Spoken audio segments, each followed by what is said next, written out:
বান্দার গুনাহগুলি বর্ণনা করতে গিয়ে আল্লাহ রাব্বুল আলামিন বলেছেন, ওয়া ইবাদুর রাহমানিল্লাযীনা ইয়ামশুনা আলাল আরদি হাওনা। রহমানের বান্দা হলো তারা যারা জমিনের উপরে চলাফেরা করার সময় বিনয়ের সাথে চলাফেরা করে, তারা হচ্ছে রহমানের বান্দা। কার বান্দা? রহমানের বান্দা। আদর করে আল্লাহ বলছেন বান্দা, গোলাম।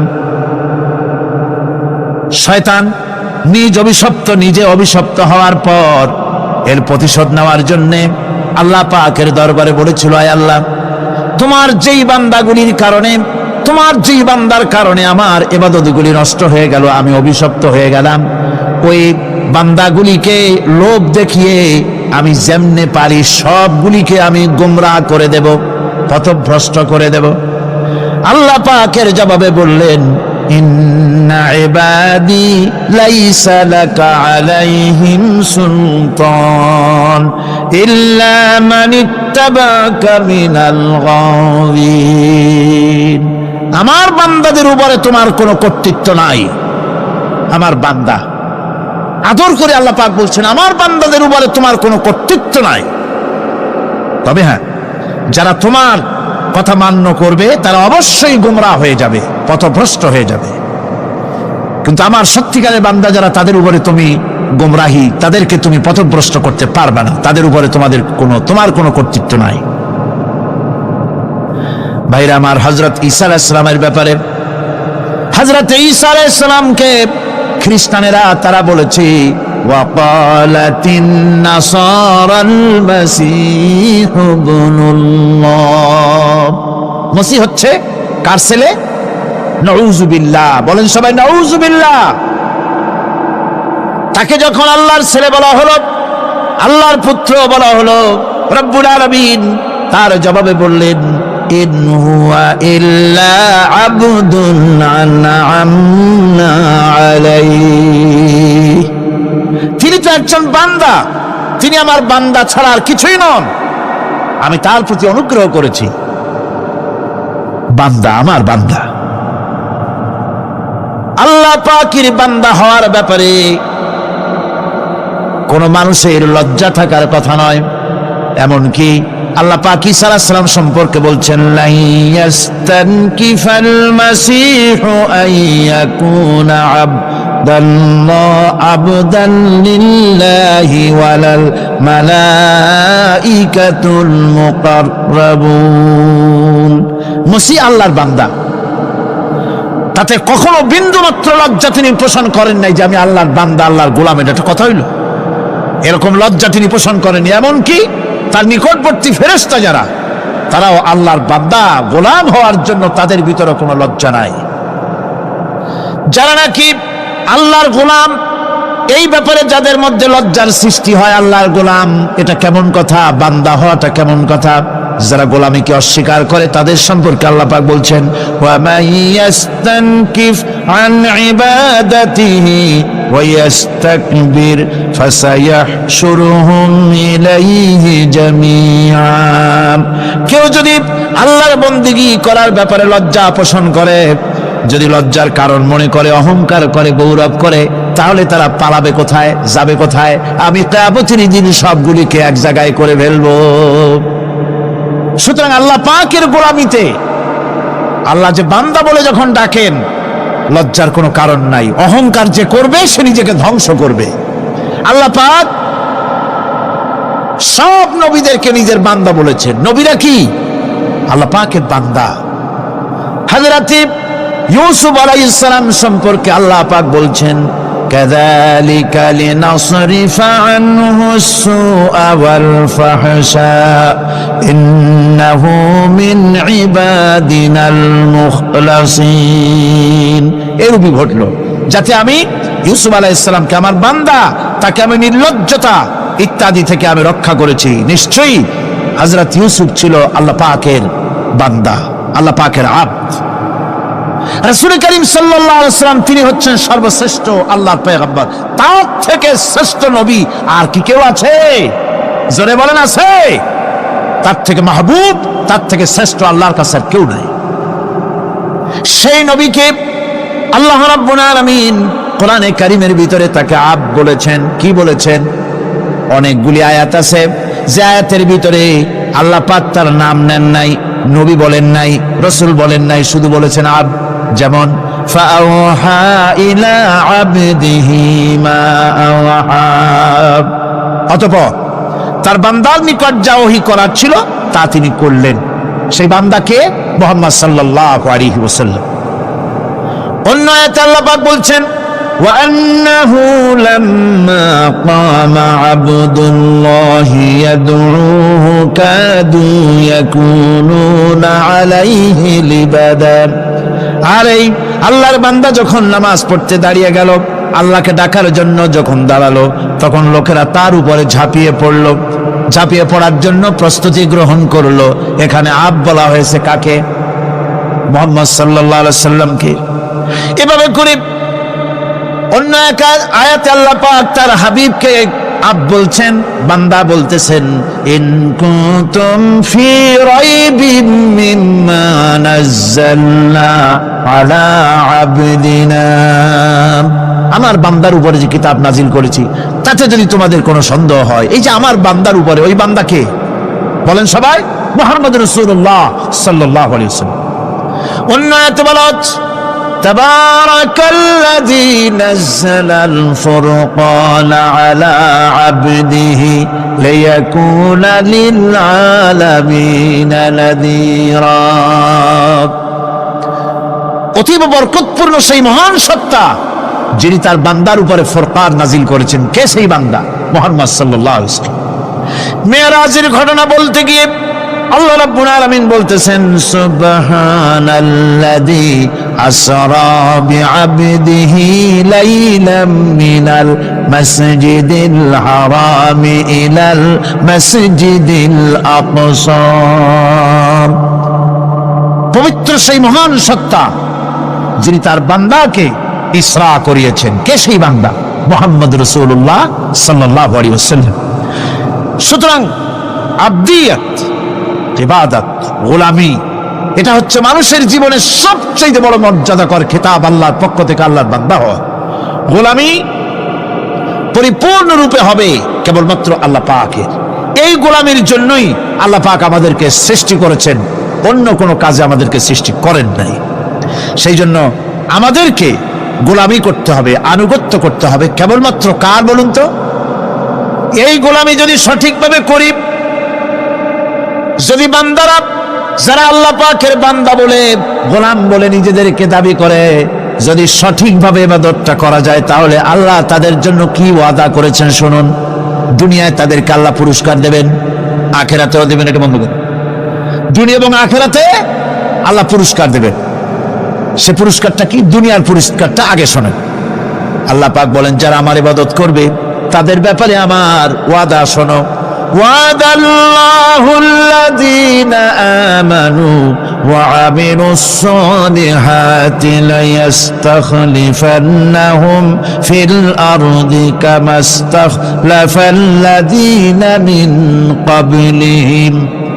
তোমাদের মধ্যে যারা ঈমান এনেছে এবং সৎ কাজ করেছে, আল্লাহ রাব্বুল আলামিন তাদের ব্যাপারে আল্লাহর ওয়াদা হচ্ছে, আল্লাহর প্রতিজ্ঞা হচ্ছে, আল্লাহ ওয়াদা করতেছেন তাদেরকে জমিনের উপরে প্রতিষ্ঠিত করবেন। যেমন করে তোমাদের পূর্বপুরুষদেরকে প্রতিষ্ঠিত করা হয়েছিল, ওইভাবে তোমাদেরকে প্রতিষ্ঠিত করা হবে। সুবহানাল্লাহ। প্রতিষ্ঠিত করা হবে মানে রাষ্ট্র ক্ষমতা দেওয়া হবে। কি দেওয়া হবে? যদি গোলাম হও, যদি কি হও? গোলাম। আল্লাহ পাক বলছেন শুধু তাই নয়, আমি আমার দিনকে যারা প্রতিষ্ঠা করবে, আমার গোলামেরা যদি, আমার বান্দারা সঠিকভাবে যদি আমার গোলামি করে, ঈমান আনে, আমলে সালেহ করে, নেক কাজ করে, আমি তাদেরকে রাষ্ট্র প্রতিষ্ঠার সুযোগ করে দেব। আর তাদের জন্য ভীতির পরিবর্তে, সন্ত্রাসের পরিবর্তে শান্তি কায়েম করে দেব। সুবহানাল্লাহ। وَلَيُمَكِّنَنَّ لَهُمْ دِينَهُمُ الَّذِي ارْتَضَىٰ لَهُمْ وَلَيُبَدِّلَنَّهُم مِّنْ خَوْفِهِمْ أَمْنًا তাদের দিনকে তারা নিজেদের জন্য যা পছন্দ করেছে অবশ্যই তিনি তা কায়েম করে দিবেন এবং সন্ত্রাস আর ভীতির পরিবর্তে আল্লাহ নিরাপত্তা দান করবেন। জোরে কোন সুবহানাল্লাহ। সন্ত্রাস বন্ধ হবে, চুরি ডাকাতি জেনা ব্যভিচার সব বন্ধ হয়ে যাবে। তোমরা ক্ষমতায় থাকবে, তোমরা ডমিনেটেড হবে না, তোমরা ডমিনেট করবে, গোটা পৃথিবীকে শাসন করবে, শাসিত তোমরা হবে না। আর ভীতির পরিবর্তে নিরাপত্তা তোমরা লাভ করবে। কি করলে? ইয়াবুদুনানি লা ইউশরিকুনা বি শাইআ। সুতরাং তারা যেন আমার ইবাদত করে এবং আমার সঙ্গে যেন কাউকে শরীক না করে। আল্লাহ বলছেন তোমরা যদি আমার সাথে শরীক না করো, ইবাদতের মধ্যে কাউকে যদি শরীক স্থাপন না করো, আর যদি তোমরা আমার ইবাদতটা সলিড ভাবে আমার জন্যই করো, তাহলে রাষ্ট্র ক্ষমতা তোমাদের হাতে আসবে, সন্ত্রাস নির্মূল হবে, শান্তি প্রতিষ্ঠিত হবে। এই হচ্ছে দুনিয়ার পুরস্কার। এটা কিসের পুরস্কার? আর আখিরাতের পুরস্কারের কথা বলা হচ্ছে। ومن يطع الله ورسوله ويخشى الله ويتقه فأولئك هم الفائزون। যে ব্যক্তি আল্লাহ এবং রাসূলের আনুগত্য করেছে, আল্লাহকে ভয় করে চলেছে, তার গজব থেকে বেঁচে রয়েছে, সেই হচ্ছে সফল কাম। সফল কাম মানে কি? কিয়ামতের দিন আল্লাহ পাক তাদেরকে জান্নাত দান করবেন। আল্লাহ পাক তাদেরকে কিয়ামতে কি দিবেন? জান্নাত দিবেন, চিরস্থায়ী শান্তির জায়গা, সেই জান্নাত লাভ করা যাবে। আজ ইবাদতের এই যে গুরুত্বপূর্ণ ইবাদত, এই ইবাদতের ভুল অর্থ সমাজের ভিতরে ছড়িয়ে আছে। সাধারণ মানুষও ভুল করেছে, অসাধারণ মানুষেরাও ইবাদতের ভুল অর্থ করে ভুলের মধ্যে নিমজ্জিত আছে বিরাট সংখ্যক লোকেরা। সাধারণ মুসলমানেরা তারা যে ভুলটা করলো ইবাদতের অর্থ করতে গিয়ে, সেটা হলো এই, সাধারণ লোকেরা মনে করলো কয়েকটা অনুষ্ঠানের নাম হচ্ছে ইবাদত, নামাজ, রোজা, হজ, যাকাত, সাদকা, ফিতরা, এর নাম হলো ইবাদত। অনুষ্ঠান শেষে তারা নিজেদেরকে স্বাধীন মনে করলো। তারা আল্লাহ পাকের প্রত্যেকটি আইনের ধারাকে লঙ্ঘন করলো। বছরে একবার রোজা রেখে, বছরে 1 মাস রোজা রেখে মনে করলো ইবাদত শেষ। 5 ওয়াক্ত নামাজ পড়ে মনে করলো ইবাদত শেষ। আমি প্রশ্ন করি, 5 ওয়াক্ত নামাজের নামই যদি হয় ইবাদত, 5 ওয়াক্ত নামাজের নামই ইবাদত, এটাই যদি হয়, তাহলে 5 ওয়াক্ত নামাজ পড়তে সময় লাগে কত? উজু টুজু করে বড় জোর 1-1.5 ঘন্টা সময় লাগে 5 ওয়াক্ত নামাজ পড়তে। তো এর নাম যদি হয় ইবাদত, তার অর্থ কি দাঁড়াবে? অর্থ দাঁড়াবে আপনি 24 ঘন্টার ভিতরে 1 থেকে 1.5 ঘন্টার জন্য আল্লাহর গোলাম, বাকি 22 ঘন্টার জন্য শয়তানের গোলাম হতে কেউ রাজি আছেন? রোজার নামই যদি হয় শুধু ইবাদত, তাহলে তার অর্থ দাঁড়াবে বছরের ভিতরে 1টা মাসের জন্য আপনি আল্লাহর গোলাম, আর 11 মাসের জন্য শয়তানের গোলাম হতে কেউ রাজি আছেন?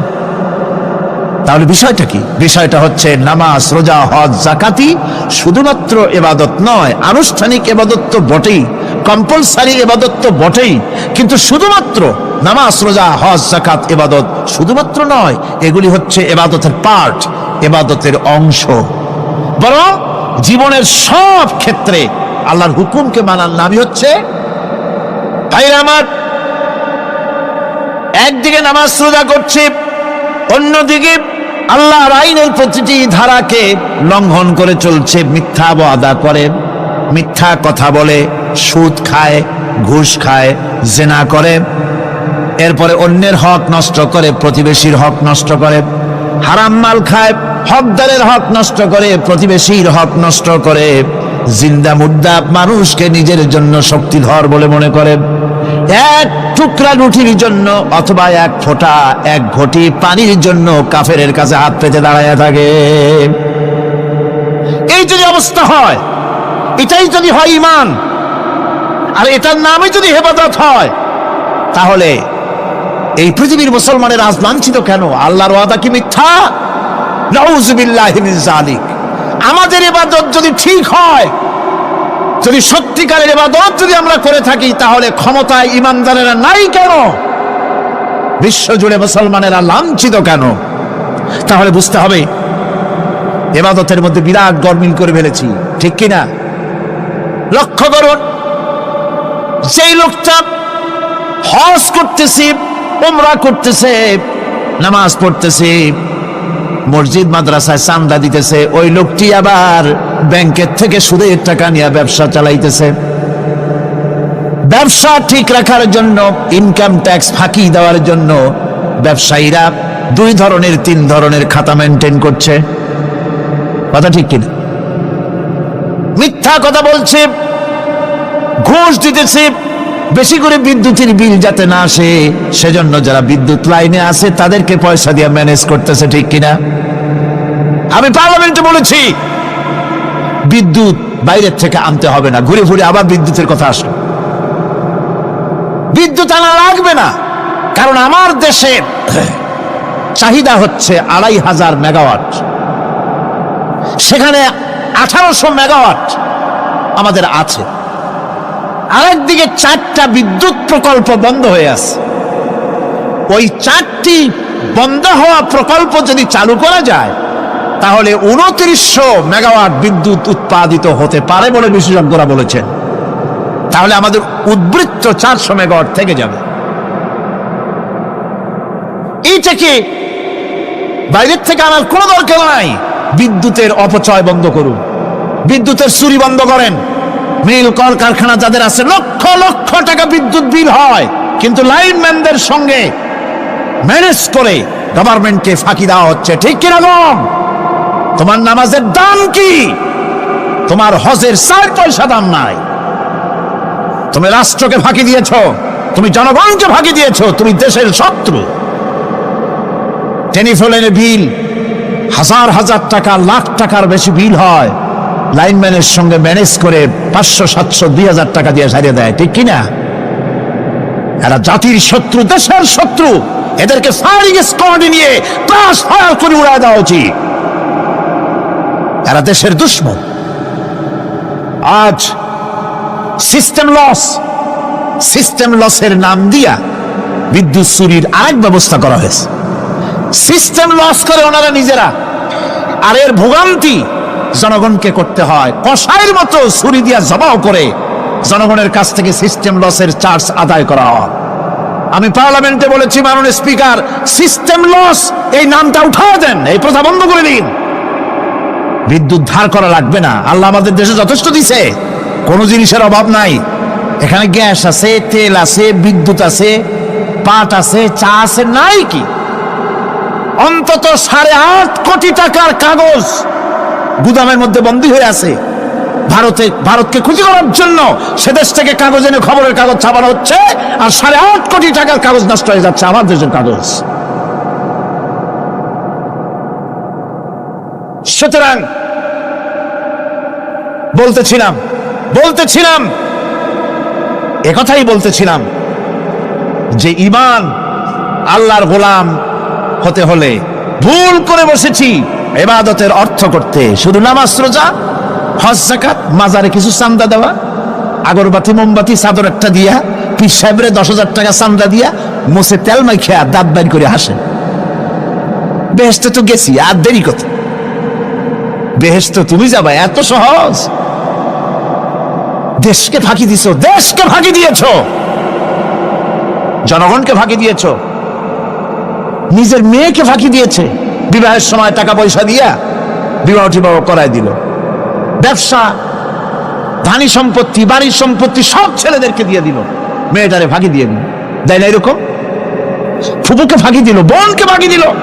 এরপরে মোনাজাত করে সবে বরাতে, আল্লাহ আমারে বেহেশত দিও। ফেরেশতারা কয়, মর তুই আগে, বেহেশত তোরে কেমনে দেয় ভালো করে দেখাই দেব। বেটা তুই যাবি বেহেশতে? এত সোজা? ওটা মামু বাড়ির বারান্দা নাকি? এত সহজ নয়। সুতরাং সাধারণ মানুষ মারাত্মক ভুল করেছে এখানে। নামাজ, রোজা, হজ, যাকাত ইবাদত, আর কিছু কি ইবাদত মনে করে নাই? আপনার চাকরি আপনার ইবাদত, চাকরিতে ফাঁকি দেওয়া যাবে না। আপনি সুস্থ মানুষ, মেডিকেল লিভ নিয়ে ওয়াজ মাহফিল অথবা কোনো ইজতেমায় যাওয়া যাবে না, কোনো চেল্লা দিতে যাওয়া যাবে না। মেডিকেল লিভ নিয়ে আপনি সুস্থ মানুষ, কেন আপনি মেডিকেল লিভ নিচ্ছেন? আপনি ফাঁকি দিতে পারবেন না। সরকারি চাকরি করেন, মিল কল কারখানায় চাকরি করেন, ফরজ নামাজ পড়েছেন ভালো কথা, সুন্নাত পড়েছেন ভালো কথা, নফল পড়বেন না। জোহরের নফল পড়া বাদ দিন। যদি আপনি চাকরিজীবী হন, চাকরি করেন, ওটাই ইবাদত। এর নাম ইসলাম, এর নাম ইসলাম। গভর্নমেন্ট যে বেতন দেয় সেই বেতনের উপরে সন্তুষ্ট থাকুন, ঘুষ খাইয়েন না। যদি বেশি বেতন লাগে গভর্নমেন্টের কাছে দাবি জানান যে আমাদের বেতন বাড়ায় দাও। ঘুষ খাবেন কেন? হারাম। জোরে কোন এটা কি?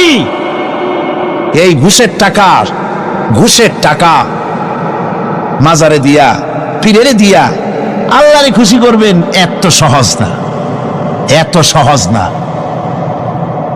মা খালাকতুল জিন্না ওয়াল ইনসা ইল্লা লিয়াবুদুন। মানুষ আর জিন জাতিকে আমি সৃষ্টি করেছি আমার গোলামির জন্য। কার গোলামি?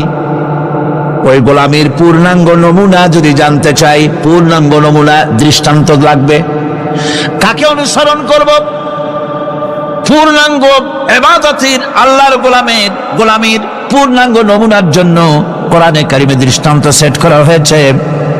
হযরত ইব্রাহিম আলাইহিস সালামের আল্লাহ পাক বলেন, ইয ক্বালা লাহু রাব্বুহু আসলিম ক্বালা আসলামতু লিরাব্বিল আলামিন।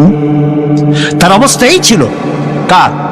ইব্রাহিম আলাইহিস সালাম। তার অবস্থা এই ছিল যে তার রব যখন তাকে বললেন আনুগত্যের মস্তককে অবনত করে দাও, তিনি বললেন আমি আমার বিশ্বপালকের সামনে মাথাটা নত করে দিলাম। সুবহানাল্লাহ, কোন শর্ত ছাড়াই মাথা নিচু করে দিলাম। এই পন্থায়, তিনি যে পন্থাটা অবলম্বন করেছিলেন, এই পন্থায় চলার জন্য তার সন্তানদেরকেও তিনি হুকুম করেছিলেন। ووصى بها إبراهيم ببنيه ويعقوب يا بني إن الله اصطفى لكم الدين فلا تموتن إلا وأنتم مسلمون। ইয়াকুব এবং ইব্রাহিম আলাইহিস সালাম তার সন্তানদেরকে এই উপদেশ দিয়েছিলেন যে তিনি বলেছিলেন, হে আমার সন্তানেরা, আল্লাহ ছাড়া তোমাদের জন্য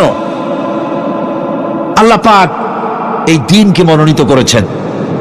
আল্লাহ পাকের আনুগত্য করবে, তার দ্বীনের প্রতি সারেন্ডার করবে। আর খবরদার মুসলমান না হয়ে যেন তোমরা মরে যেও না। মৃত্যু মুসলমান অবস্থায় থাকবে, অর্থাৎ মৃত্যু পর্যন্ত থাকবে কি অবস্থায়? মুসলমান অবস্থায়। أم كنتم شهداء إذ حضر يعقوب الموت إذ قال لبنيه ما تعبدون من بعدي। ইয়াকুব আলাইহিস সালাম তার মৃত্যুর সময় জিজ্ঞেস করেছিলেন, ও আমার সন্তানেরা, আমার মৃত্যুর পরে তোমরা কার ইবাদত করবে, কার গোলামি করবে? তারা জবাব দিলেন, قالوا نعبد إلهك وإله آبائك إبراهيم وإسماعيل وإسحاق إلها واحدا ونحن له মুসলিমুন। নিঃসন্দেহে আমরা ইবাদত করব, গোলামি করব আপনার রবের, আপনার পিতার রবের, এবং আল্লাহর ইবাদত করব। আপনিও আপনার পূর্বপুরুষ ইব্রাহিম, ইসমাইল যে আল্লাহকে ইবাদত করেছে, সে আল্লাহ পাকের ইবাদত আমরা করব এবং তার অনুগত হয়ে থাকব। দাসত্ব এবং দাসত্বের গোলামির পূর্ণাঙ্গ নমুনা হচ্ছেন হযরত ইব্রাহিম আলাইহিস সালাম। আল্লাহ গোটা জমিন যখন শিরকের অন্ধকারে ডুবে গিয়েছিল, তখন হযরত ইব্রাহিম আলাইহিস সালাম তাওহীদের আলো জ্বালিয়ে দিয়েছিলেন। এই নিবেদিতদের ইমাম হিসাবে আল্লাহ পাক তাকে ঘোষণা দিলেন। কোরআনে কারীম বলছে, وَإِذَا ابْتَلَى إِبْرَاهِيمَ رَبُّهُ بِكَلِمَاتٍ فَأَتَمَّهُنَّ قَالَ إِنِّي جَاعِلُكَ لِلنَّاسِ إِمَامًا। ইব্রাহিমকে তার রব কয়েকটি বাক্য দিয়ে পরীক্ষা করলেন এবং তিনি সেই পরীক্ষাগুলোতে পাশ করলেন। তখন আল্লাহ রাব্বুল আলামিন তাকে বললেন যে আমি তোমাকে গোটা বিশ্ব মানবতার জন্য, গোটা বিশ্বের সমস্ত মানুষের জন্য আমি তোমাকে নেতা বানাবো। সুবহানাল্লাহি ওয়া বিহামদিহি। প্রথম পরীক্ষা হলো গতকাল বলেছি সে আগুনের পরীক্ষা, সেখানে আল্লাহ পাক তাকে পাশ করালেন, তিনি পাশ করলেন। দ্বিতীয় পরীক্ষা ছিল বিবি এবং নবজাতক সন্তানকে নিয়ে আল্লাহ হুকুম করলেন এই বিবি আর বাচ্চারে নিয়ে মরুভূমিতে রেখে আসো।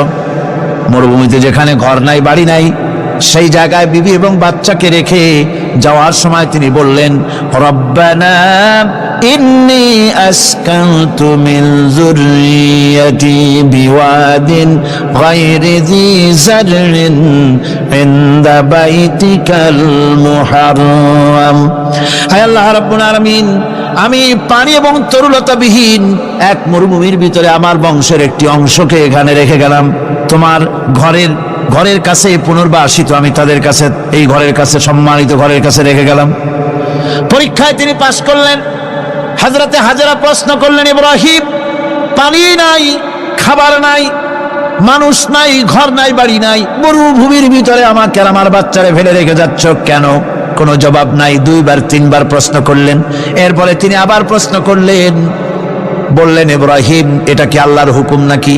হযরত ইব্রাহিম আলাইহিস সালাম নিজের কলিজার টুকরা সন্তান আর বিবিকে রেখে যেতেছেন ভারাক্রান্ত মন নিয়ে। তিনি আকাশের দিকে আঙ্গুল উঁচু করে দেখালেন। হযরত হাজেরা বুঝলেন ইনি তো আল্লাহর পয়গম্বর, আমার কোন অপরাধে এভাবে ফেলে যাওয়ার কথা নয়। তিনি বুঝলেন এটা আল্লাহর হুকুম। হযরতে হাজেরা বললেন, ইব্রাহিম রে, নিশ্চিন্ত মনে বাড়ি ফিরে যাও, আমার মনে কোনো চিন্তা নাই, কোনো পেরেশানি আর এখন নাই। আল্লাহর হুকুমে যদি আমাকে মরুভূমির ভিতরে ফেলে যেয়ে থাকো, তাহলে আমি ওই আল্লাহর প্রতি এতটা ভরসা রাখি যে এই মরুভূমির ভিতরে জল পানি শূন্য, খাদ্য শূন্য জায়গায় আমি আমার বাচ্চাকে আল্লাহ রব্বুল আলামিন না খাওয়াইয়া মারবেন না। দ্বিতীয় পরীক্ষায় পাশ করল। 3 নম্বরে পরীক্ষা হলো সন্তান বড় হয়ে গেছে, বুদ্ধি হয়েছে, দৌড়াতে পারে। আল্লাহ রাব্বুল আলামিন হুকুম করলেন ছেলেকে জবাহ করো। কত বড় আগুনের পরীক্ষা! কোরআন শরীফ বলছে হযরত ইব্রাহিম আলাইহিস সালাম নিজের ছেলেকে ডেকে নিয়ে বললেন, ইয়া বুনাইয়া ইন্নী আরা ফিল মানামি আন্নী আযবাহুক ফানজুর মাযা তারা। হে আমার কলিজার টুকরা সন্তান, আমি স্বপ্নে দেখেছি যেন আমি তোমাকে জবাহ করতেছি, তোমার রায় কি, তোমার মত কি, আমারে শোনাও। ছেলে পয়গম্বর, ছেলে তার জবাবে বললেন, ইয়া আবাতি ফাআল মা তু'মার সাতাজিদুনি ইনশাআল্লাহু মিনাস সাবিরিন। হে আমার আব্বাজান, আপনি যে ব্যাপারে স্বপ্নের ভিতরে আদিষ্ট হয়েছেন আপনি তা কার্যকরী করুন। আমাকে এতটুকু অধৈর্যের মধ্যে পাবেন না, আমাকে ধৈর্যশীলদের মধ্যে পাবেন। আমারে আপনি আল্লাহর হুকুম পালন করেন। আল্লাহ পাক শোনাচ্ছেন, ফালাম্মা আসলামা ওয়া তাল্লাহু লিল জাবিন। পিতা পুত্র দুজনই রাজি হয়ে গেল। পিতা তার ছেলেকে কাঁধ করে গলার উপরে ছুরি ধরেছেন। আল্লাহ রাব্বুল আলামিন ইসমাইল জবাহ হোক এটা আল্লাহ চান নাই, আল্লাহ চেয়েছেন পরীক্ষা করতে। পরীক্ষায় ইব্রাহিম পাশ হয়ে গেলেন। আল্লাহ পাক বলছেন, ওয়ানাদাইনাহু আইয়া ইব্রাহিম ক্বাদ সাদ্দাকতার রুইয়া ইন্না কাযালিকা নাজজিল মুহসিনিন। আমি ইব্রাহিমকে ডেকে বললাম, ইব্রাহিম, তুমি তোমার স্বপ্নকে বাস্তবে রূপ দিয়েছো, আর এভাবেই করি আমি মুহসিনিনদেরকে পুরস্কৃত করে থাকি। আল্লাহ পাক খুশি হলেন। আল্লাহ পাক বললেন, ইন্না হাযা লাবালাউল মুবিন। নিঃসন্দেহে এটি একটি বিরাট পরীক্ষা ছিল। ঠিক কি লাগান? আল্লাহ নিজে বলছেন এটা একটি বিরাট পরীক্ষা, আজিম ইমতিহান। সে ইমতিহানে তিনি পাশ করলেন। পরীক্ষায় উত্তীর্ণ হওয়ার জন্য রব্বুল আলামিন পুরস্কার দিয়া দিলেন। আল্লাহ পাক বললেন, সালামুন আলা ইব্রাহিম। পড়েন সবাই, সালামুন আলা ইব্রাহিম। ইব্রাহিমের প্রতি আল্লাহ পাক বললেন, ইব্রাহিমের প্রতি সালাম রইল। সুবহানাল্লাহি ওয়া বিহামদিহি। ইবাদত এর আনুগত্যের এই উৎকৃষ্ট দৃষ্টান্ত স্থাপনের পর আল্লাহ পাক তার গোটা বিশ্বের মুসলমানদেরকে কিয়ামত পর্যন্ত ইব্রাহিম আলাইহিস সালামকে জাতির পিতা বানায়া দিলেন। সুবহানাল্লাহ কইতে ইচ্ছা করে না? এরকমের পরীক্ষা কোন পিতারা দিতে পারছে নাকি? গোটা বিশ্বের সমস্ত মানব মণ্ডলীর জন্য আল্লাহ পাক ইব্রাহিম আলাইহিস সালামকে কিয়ামত পর্যন্ত জাতির পিতা হিসাবে ঘোষণা করেছেন। সুবহানাল্লাহ। মিল্লাতা আবিকুম ইব্রাহিম হুয়া সাম্মাকুমুল মুসলিমিন। তোমরা তোমাদের পিতা ইব্রাহিমের মিল্লাতের উপর প্রতিষ্ঠিত হও। আল্লাহ পাক বলছেন তোমাদের পিতা ইব্রাহিমের মিল্লাতের উপরে প্রতিষ্ঠিত হও, আর আল্লাহ তোমাদের নাম রেখেছে মুসলমান, তোমরা হচ্ছে মুসলমান। আমাদের পরিচয়, ওই যে পরিচয়ের কথা আগে হয়ে গেছে, আমাদের পরিচয় আমরা মুসলমান। আমাদের পরিচয় কি? মুসলমান। এটা প্রথম পরিচয়। ইবাদতের পূর্ণাঙ্গ মাপকাঠি হিসেবে আল্লাহ পাক হযরত ইব্রাহিম আলাইহিস সালামকে দুনিয়াবাসীর সামনে পেশ করেছেন। কোরআন বলছে ইহুদি এবং খ্রিস্টানেরা মুসলমানদেরকে বিভ্রান্ত করতে চায়। তারা বলে ওয়াকালু কুনু হুদান আও নাসারা তাহতাদু কুল বাল মিল্লাতা ইব্রাহিম হানিফা ওয়া মা কানা মিনাল মুশরিকিন। ইহুদিরা বলে ইহুদি হও তবেই তোমরা সঠিক পথ পাবা, খ্রিস্টানের বলে খ্রিস্টান হও তবেই তোমরা সঠিক পথ প্রাপ্ত হবে। আল্লাহ পাক বলছেন এদের সকলকে বলে দাও বরং তোমরা সব পরিত্যাগ করে মিল্লাতে ইব্রাহিমের ভিতরে শামিল হয়ে যাও।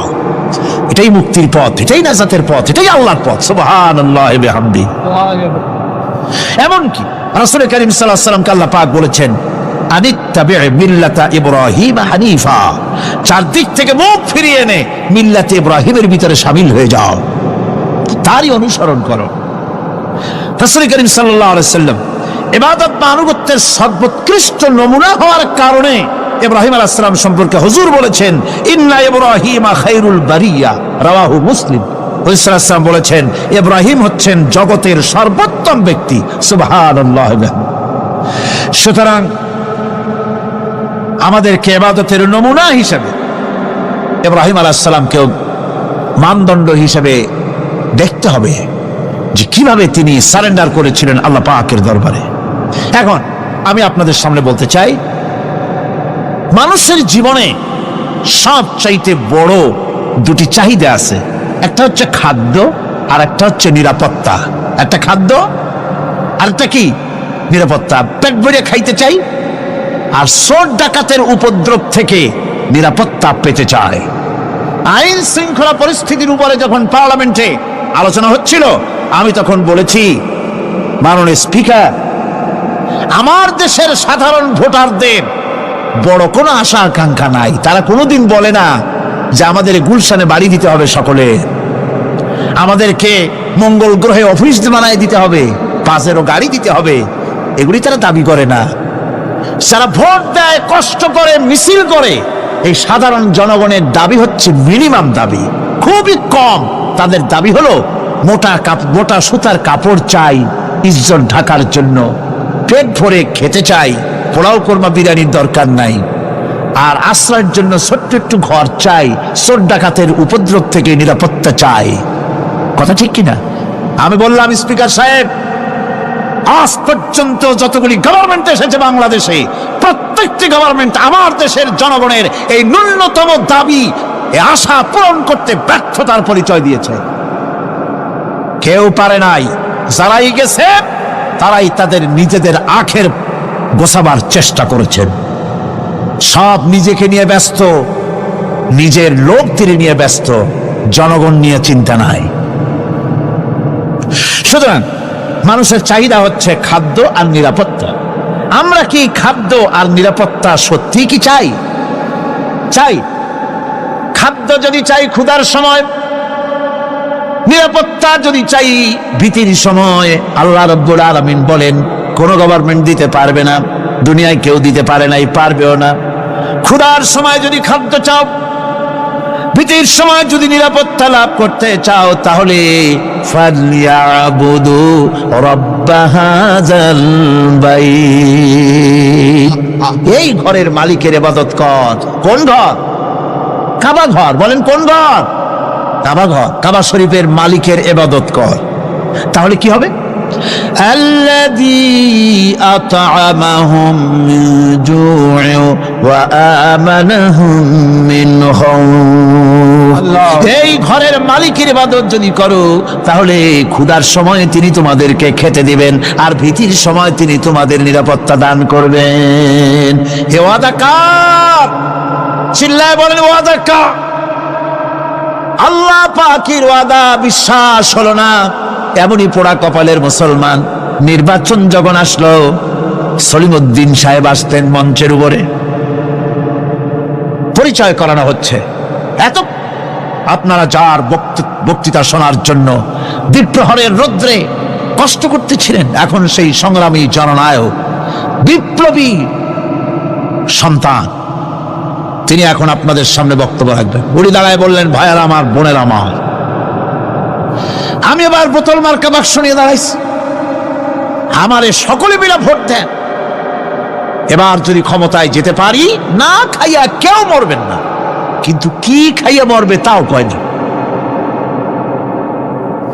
মানুষেরা এই কথাগুলি বিশ্বাস করলার সমানে ভোট দিল। হায় রে কপাল! আল্লাহ বললেন, আমার ইবাদত কর, আমার গোলামি কর জীবনের সব জায়গায়, তাহলে ক্ষুধার সময় খাইতে পারবি আর ভীতির সময় নিরাপত্তা পাবি। আল্লাহর কথাটা বিশ্বাস হইল না। এই নামাজ পড়ার মুসলমানের দাম আছে, কোন দাম আছে? এ রোজা খাওয়ার দাম আছে? এ মুসলমান দাবি করেন দাম আছে? আল্লাহ রাব্বুল আলামিন তিনি পরিষ্কার করে বলছেন, এই ঘরের মালিকের ইবাদত করো, তিনি ক্ষুধার সময়ে খেতে দিবেন, আর তিনি তোমাদেরকে ভীতির সময় নিরাপত্তা দান করবেন। চাউলের অভাব হবে না, পাটের অভাব হবে না, খাদ্যের অভাব হবে না, কারণ দুটি জিনিস যদি তোমরা করতে পারো, খাবারের অভাব হবে না।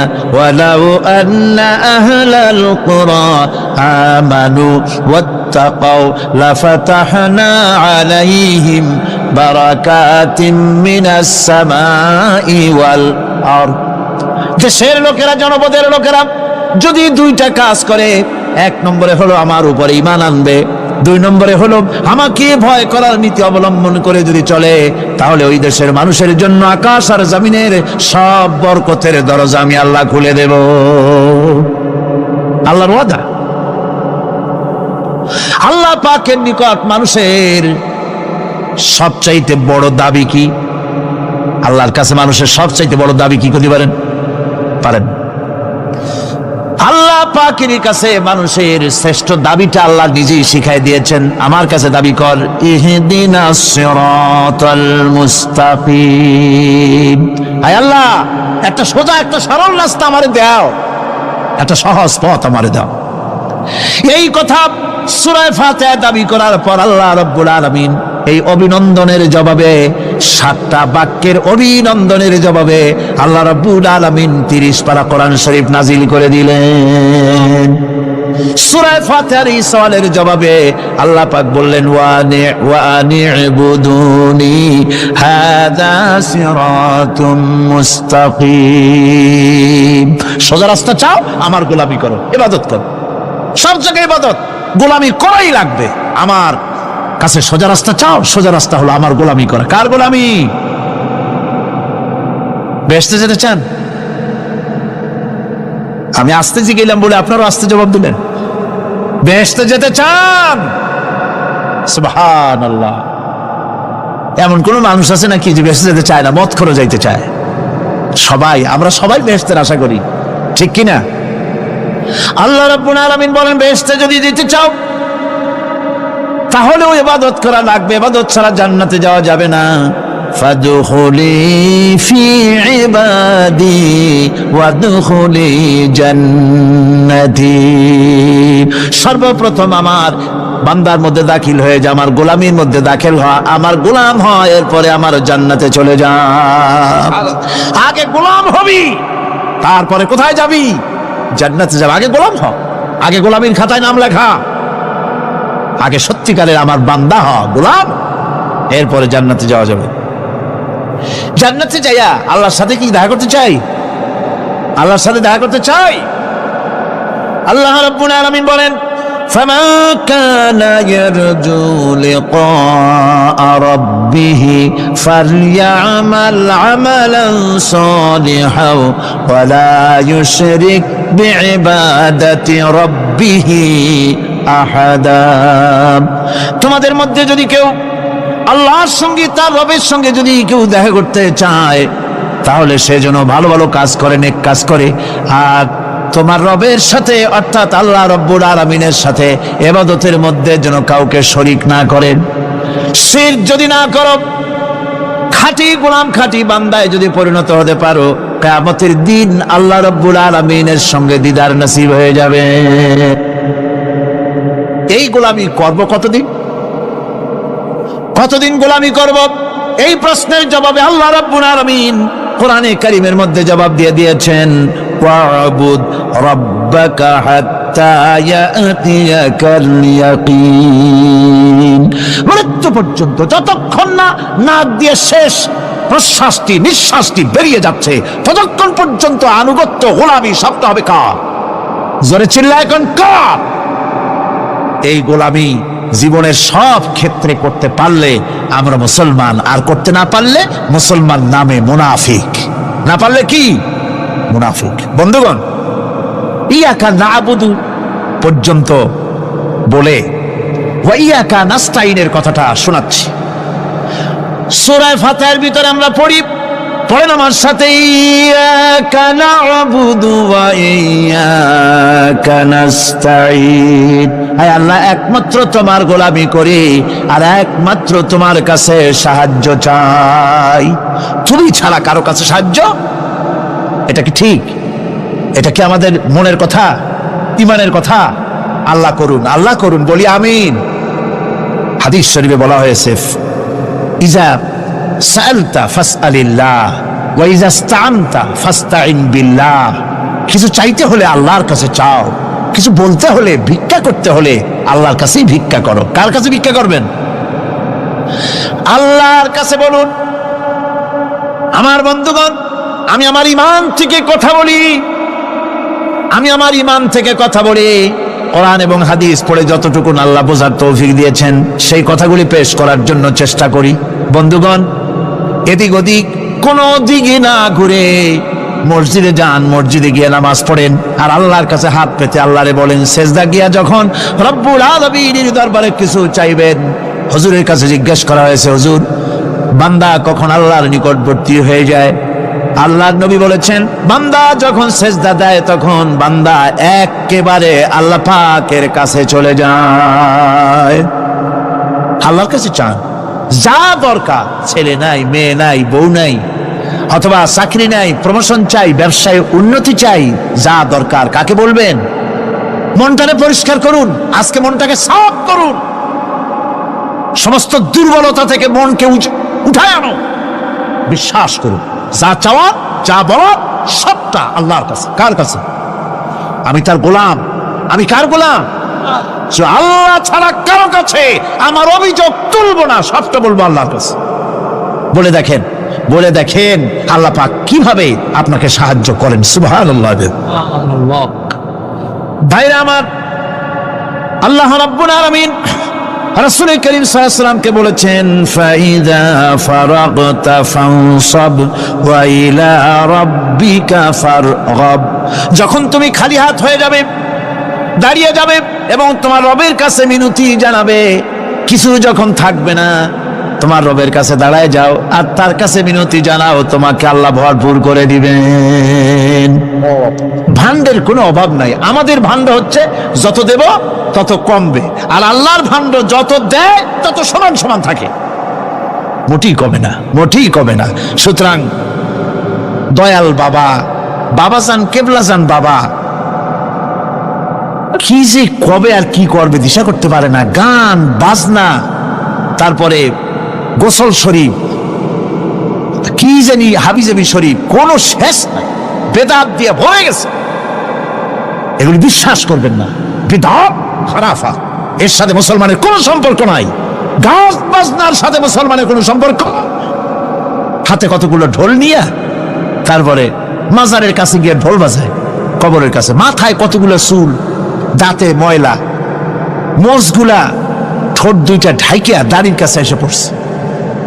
হায় হায় রে, এই রকমের মোষ আমি মাঝে মধ্যে চিন্তা করি যে দই খায় কেমনে এরা,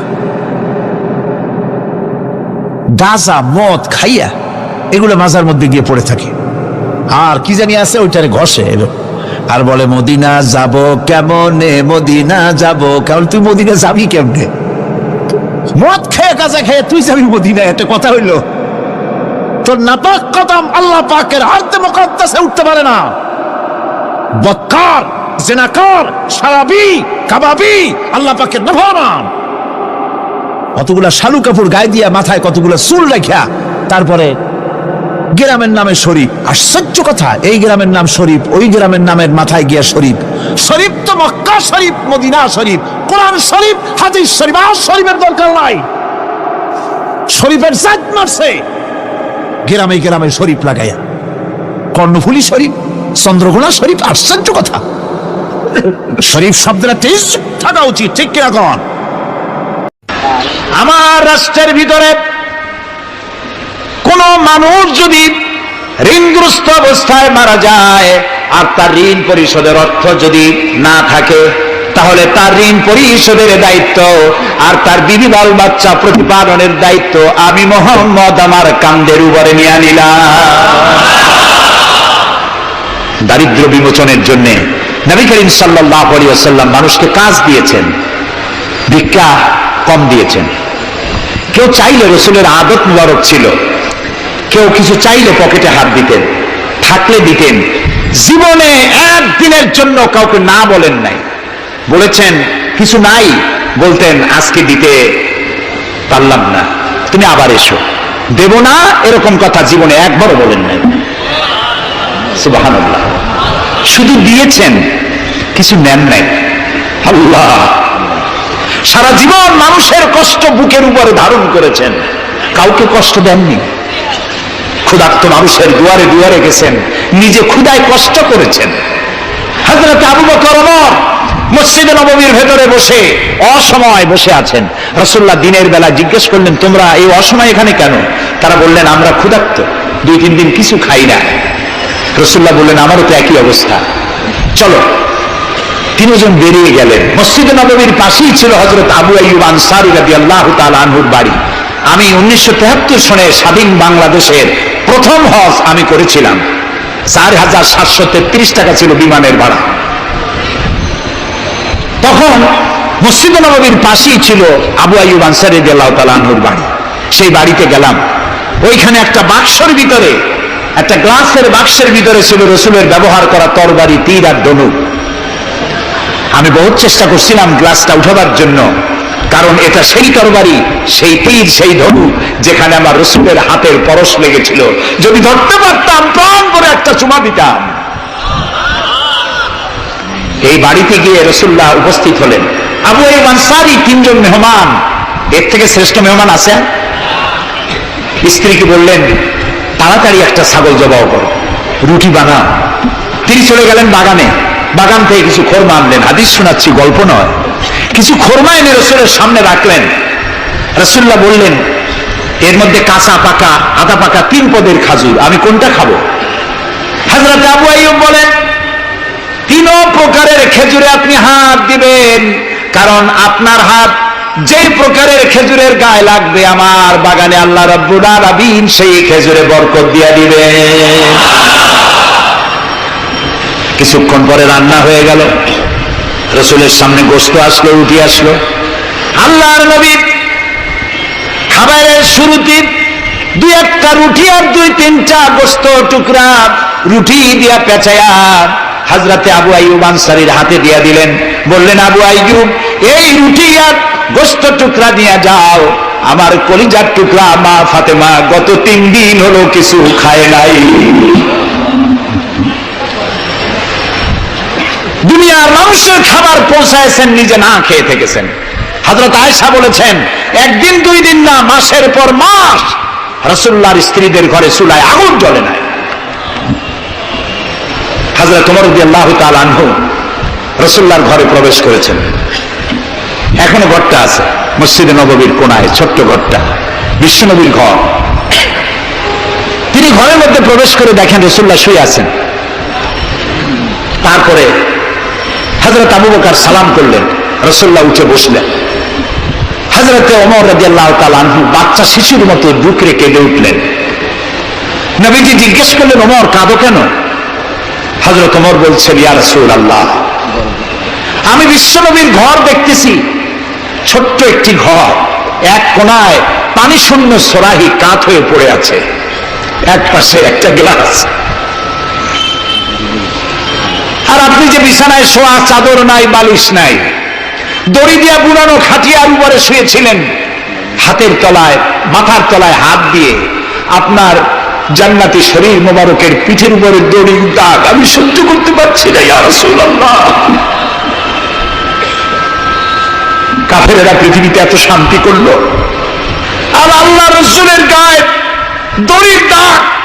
আপনি আমাকে অনুমতি দেন, আমি একটা তোষক আপনাকে বানায় এনে দেই। রাসূলুল্লাহ বললেন, ওমর, আমি যদি হুকুম করি, এই যে উহুদ পাহাড়টা আমার জন্য সোনায় পরিণত হয়ে যাবে। আমি পৃথিবীতে শান্তি করতে আসি নাই, এসেছি মানবতার মুক্তির জন্য, কল্যাণের জন্য। নবী করিম সাল্লাল্লাহু আলাইহি ওয়াসাল্লাম এই যাকাতের বিধান কায়েম করলেন। মানুষের দুয়ারে দুয়ারে খাবার পৌঁছে গেল, বৃদ্ধরা ভাতা পেল, বয়স্করা ভাতা পেল, বেকারেরা তাদের কাজের সংস্থান পেয়ে গেল। অবস্থা এমন হলো, হযরত ওমর ইবনে আব্দুল আজিজ রাহমাতুল্লাহ আলাইহির সময় যাকাত কে নেবে, যাকাত কে নেবে চিল্লানো হতো, ঢোল বাজানো হতো। একজন লোক পাওয়া যেত না যে যাকাত আমার দরকার। ইতিহাস লিখছে, ওই সময় একজন লোক তার সাদকার টাকা নিয়ে ঘুরতেছে যে যাকাত কাকে দিবে। 3 দিন হলো যাকাত নেওয়ার মতো একটা লোক পেল না। অবশেষে ক্লান্ত হয়ে মরুদ্যানের মধ্যে বসে আছে।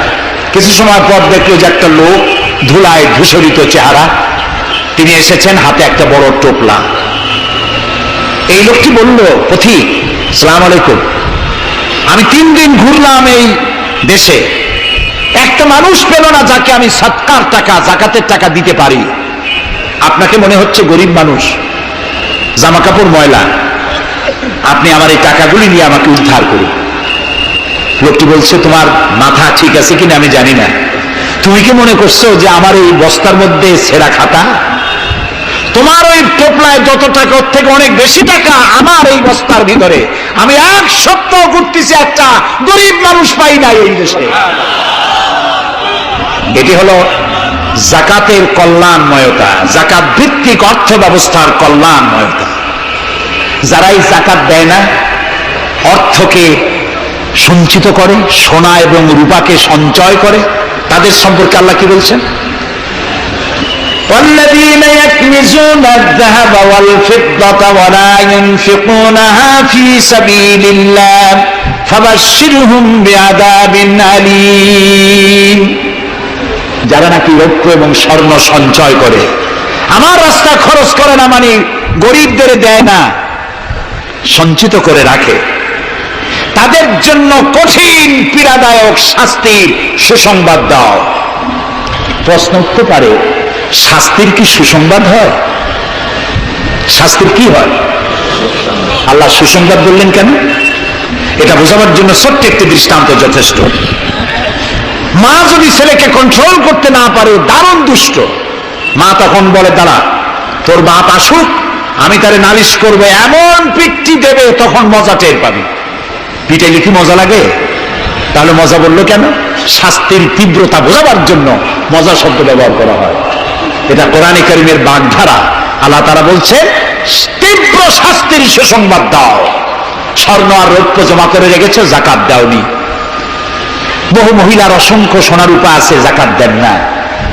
কবে কালে ভদ্র একটা বিয়ে আসবে, সেই বিবাহে সজ্জিত হয়ে যাবেন, সারা বছরে যাকাত দিলেন না, এতগুলি সোনা আটকায় রাখলেন কেন?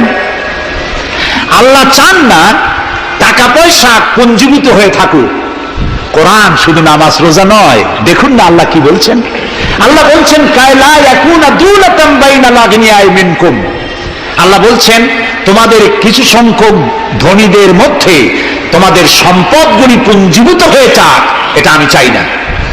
এটা যাকাত, ফিতরা, সাদকা এককালীন দানের মাধ্যমে গোটা জাতির মধ্যে পৌঁছে যাক, তাহলে মানুষের উপকার হবে। সুতরাং 7.5 তোলা নিচ পর্যন্ত জাকাত আপনার না দিলে চলবে। যখন 7.5 তোলা হবে তখনই জাকাত শুরু হবে। যত বেশি হয় গোড়া থেকে শুরু করে সবটা দিতে হবে। 52 তোলা রূপা হলে জাকাত দিতে হবে। এই জাকাতের টাকা না দিয়ে যারা জমা করে রাখেন, শাস্তিটা কি হবে শোনেন। আল্লাহ শাস্তির ধরনও বলছে, ইয়াউমা ইউহমা আলাইহা ফি নারি জাহান্নাম ফাতুকওয়া বিহা জিবাহুম ওয়া জুনুবুহুম ওয়া যুহুরুহুম হাযা মা কানাসতুম লিআনফুসিকুম ফাযুকু মা কুনতুম তাকনিজুন।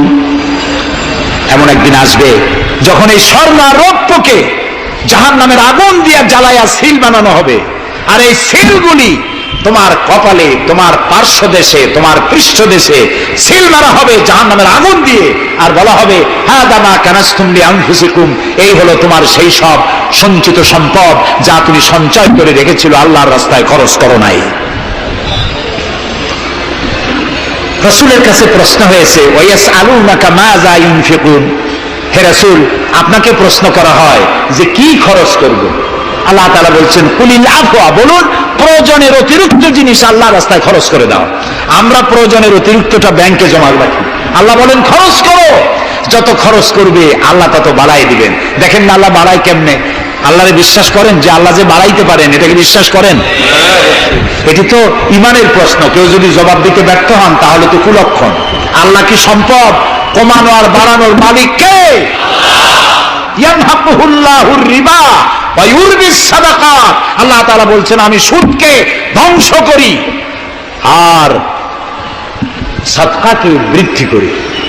হালালে বরকত হয়, হারামে বরকত হয় না।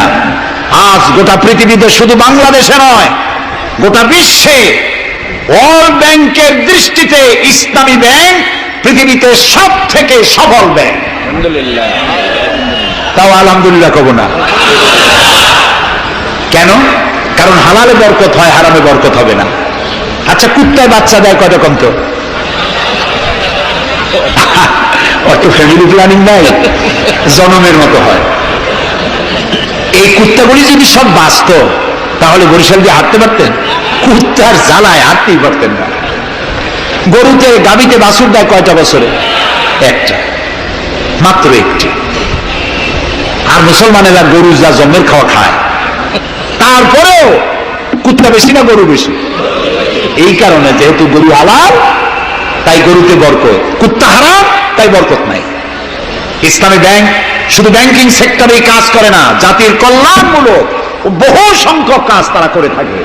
ইসলামী ব্যাংক হাসপাতাল, ইসলামী ব্যাংক ব্যাংকের জন্য কলেজ, ইসলামী ব্যাংক দিয়ে যখন ডিজাস্টার হয়, দুর্ভিক্ষ হয়, যখন বন্যা হয়, জলোচ্ছ্বাস হয়, লক্ষ কোটি কোটি টাকা তারা দুহাতে বিতরণ করে।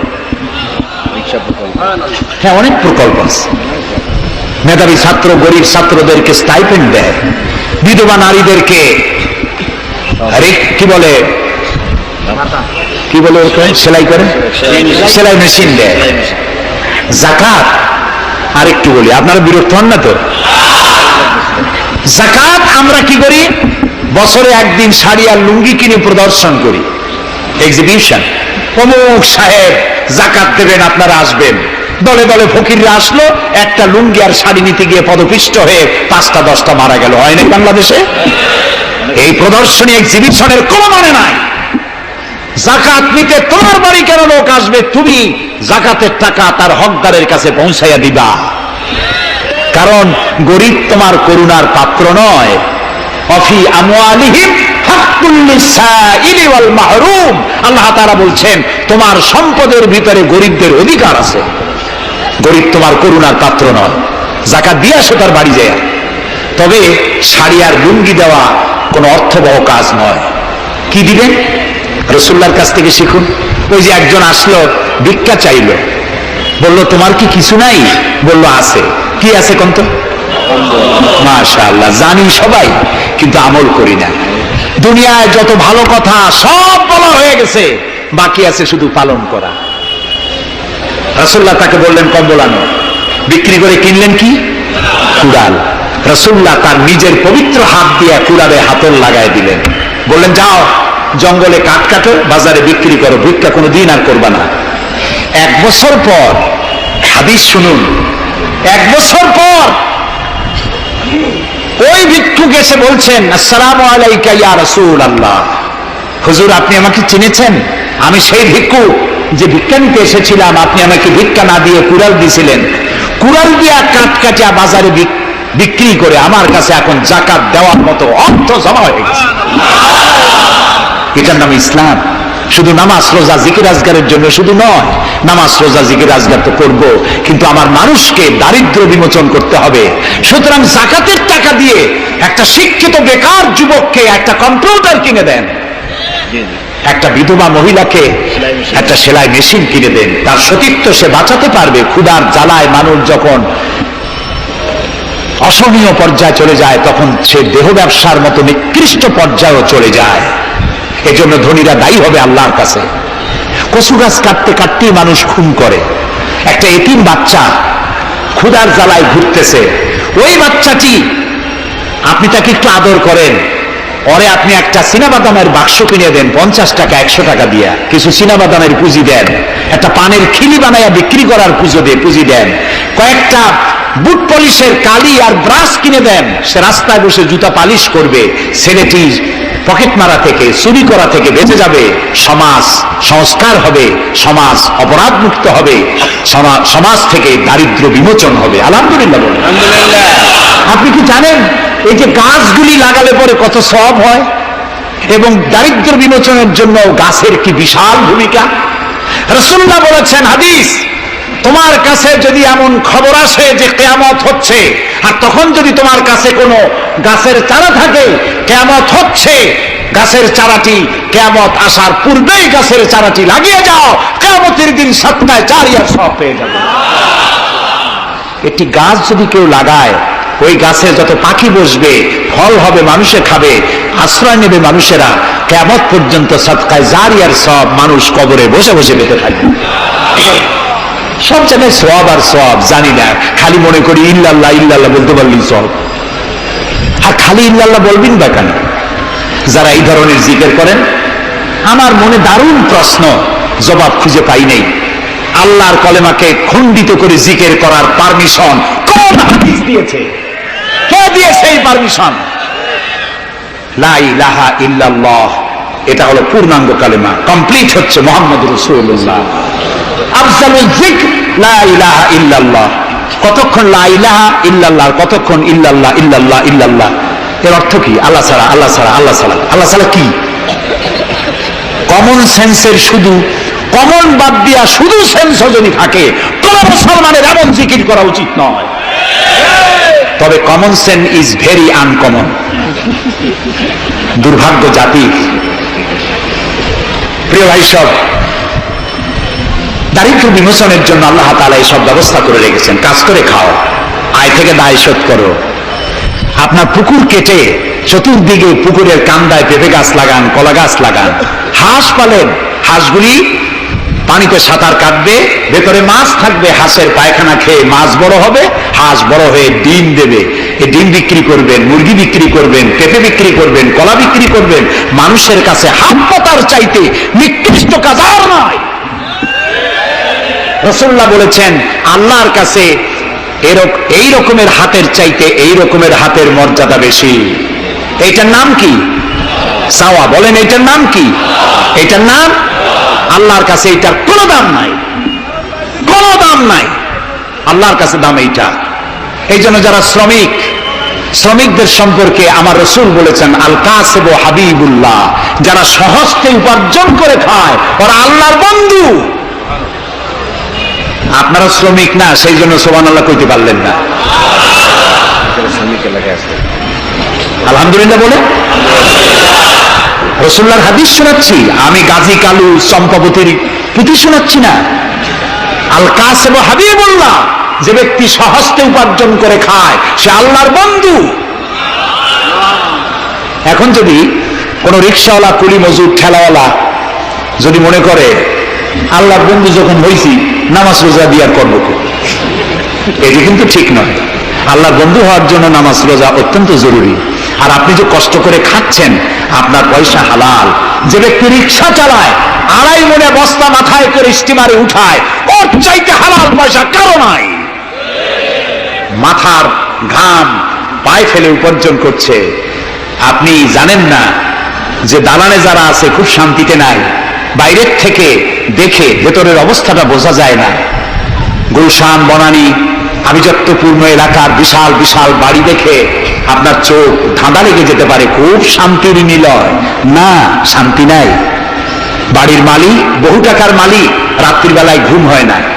কোন ফাঁক দিয়া জানলার পাশ দিয়ে গুলিয়ে এসে বুক ঝাঁঝরা করে দেয়, ঘুম নাই। জনমের মতো অসুখ হয়েছে, প্রত্যেক দিন সোনার চাউল দিয়ে ভাত খাইতে পারে, কিন্তু ডাক্তার তার রুজি কন্ট্রোল করে দিয়েছে। পাঙ্গাসের পেটি, খাসির চর্বি খাইতে পারবেন না, ভাত কম খাবেন। সকালবেলায় ডিমের পুষ, দুপুর বেলায় 1 স্লাইস টুস, সন্ধ্যাবেলায় ফলের জুস, খাওয়া শেষ। বউ তো কথা শোনে না। হাজারো কাজ করে ঘরমুক্ত হয়ে স্বামী ফিরেছে। বিবি সাহেবা, বেগম সাহেবা এখন ধরে হাতে ভেরিটি ব্যাগ নিয়ে স্বামীর সামনে থেকে হন হন করে যাচ্ছে। স্বামী বেচারা কষ্ট করে এসে জিজ্ঞেস করছে, তুমি কই যাও? বলছে, আই এম ভেরি বিজি। ছেলে হয়েছে কয়টা? সব গুন্ডা, মাস্তান। মাথায় এত বড় চুল, হাতে এত বড় নখ। মেয়েগুলি বয়ফ্রেন্ড নিয়ে কোথায় চলে গেছে। বেটা বাড়ির কাজের লোক, কাজের মেয়েদের হাতের দেওয়া খানা খাইলো, আদর পাইলো না, যত্ন পাইলো না, সম্মান পাইলো না। খাইয়ে টাইয়া নিজে নিজে শুয়ে আছে, এতগুলা ঘুমের ট্যাবলেট খাইছে, ঘুম আসে না। কিন্তু তুমি মেয়ে রিক্সাওয়ালা, ঠেলাওয়ালা, কুলি, বুঝু, সারাদিন কাজ করে পোলার চাউল কিনতে পারো নাই, মোটা চাউল কিনেছো, খেসারির ডাল কিনেছো। একটু কিনে বাড়িতে বউ রান্না করেছে। আমি এই চোখে দেখা কথা বলি, আল্লাহ তাআলা এই বয়সে কম দেখান নাই। কমলাপুর রেল স্টেশনের বস্তি দেখেছি, অনেক বস্তি এলাকায় গিয়েছি। স্বামী বসে খাচ্ছে, ঘরমাক্ত রিক্সা চালায় আসছে, 2.5 মনে বস্তা টানে আনছে। স্ত্রী খাবার তুলে দিচ্ছে, আরেকটু খাও, খুব কষ্ট করেছো, আরেকটু খাও। ওর ঘরে ফ্যান নাই, কাপড়ের আঁচল দিয়ে স্বামীর কপাল মুছে দিচ্ছে, আরেকটু খাও, এত কষ্ট করো তুমি। ওর ঘরে ফোমের বিছানা নাই, চটের মতো শক্ত বিছানা, বালিশ নাই, ইটের মতো শক্ত, কাপড়ের একটু কভার দাও। এরকম একটা বালিশের উপরে সারাদিনের শ্রান্তি আর ক্লান্তি নিয়ে আর ঘুমায় গেছে, কোন ওষুধ খাওয়া লাগে না। এমন ঘুম আসছে, ওর ডাকের গর্জনে ট্রাকের ইঞ্জিন ফেল। শান্তি কি বড় লোক হলে হয়? শান্তি দেওয়ার মালিক আল্লাহ। শান্তি দেওয়ার মালিক কে? আল্লাহ তাআলা। এই জন্যে এই শান্তি আসবে যদি সঠিকভাবে, সুষ্ঠুভাবে আল্লাহ পাকের দেওয়া এই বিধানগুলি আমরা যদি সমাজে কায়েম করতে পারি, তাহলে এটি সম্ভব। আমার দেশে এখন যদি যাকাতের টাকা কালেকশন করা হয়, তাহলে আমরা একটা হিসাব করেছি। আমি একটা ব্যাংকের সাথে জড়িত আছি, আপনারা জানেন বোধহয়, ইসলামী ব্যাংক। এর জন্ম লগ্ন থেকে আমি আছি এর সাথে। সেই হিসেবে আমরা একটা জরিপ চালাইছি। বাংলাদেশে যদি এখন যাকাত যদি গভর্নমেন্ট কালেকশন করে, তাহলে একেবারে কম করে হলেও 6,000 কোটি টাকা যাকাত কালেকশন হতে পারে। 6,000 কোটি। আর অক্ষ স্টেট আছে বাংলাদেশে, লক্ষ লক্ষ একর জমিন, যা বিভিন্ন মোতাল্লি তারা সিন্দাবাদের দত্তের মতো অক্ষ সম্পত্তির উপরে চেপে বসে আছে। এই অক্ষ সম্পত্তি যদি উদ্ধার করা যায়, আর যাকাত আর ওশরের টাকা যদি গভর্নমেন্ট কালেকশন করতে পারে, বাংলাদেশের দারিদ্র বিমোচনের জন্য পৃথিবীর কারো কাছ থেকে একটি টাকাও নেওয়ার দরকার নাই। এই যে 6,000 কোটি টাকার শূন্যতা, ভ্যাকুয়াম সৃষ্টি হলো বাংলাদেশে, এই শূন্যতা পূরণের জন্য এগিয়ে এলো এনজিওরা, এবং তারা সুদের বাণিজ্য শুরু করলো।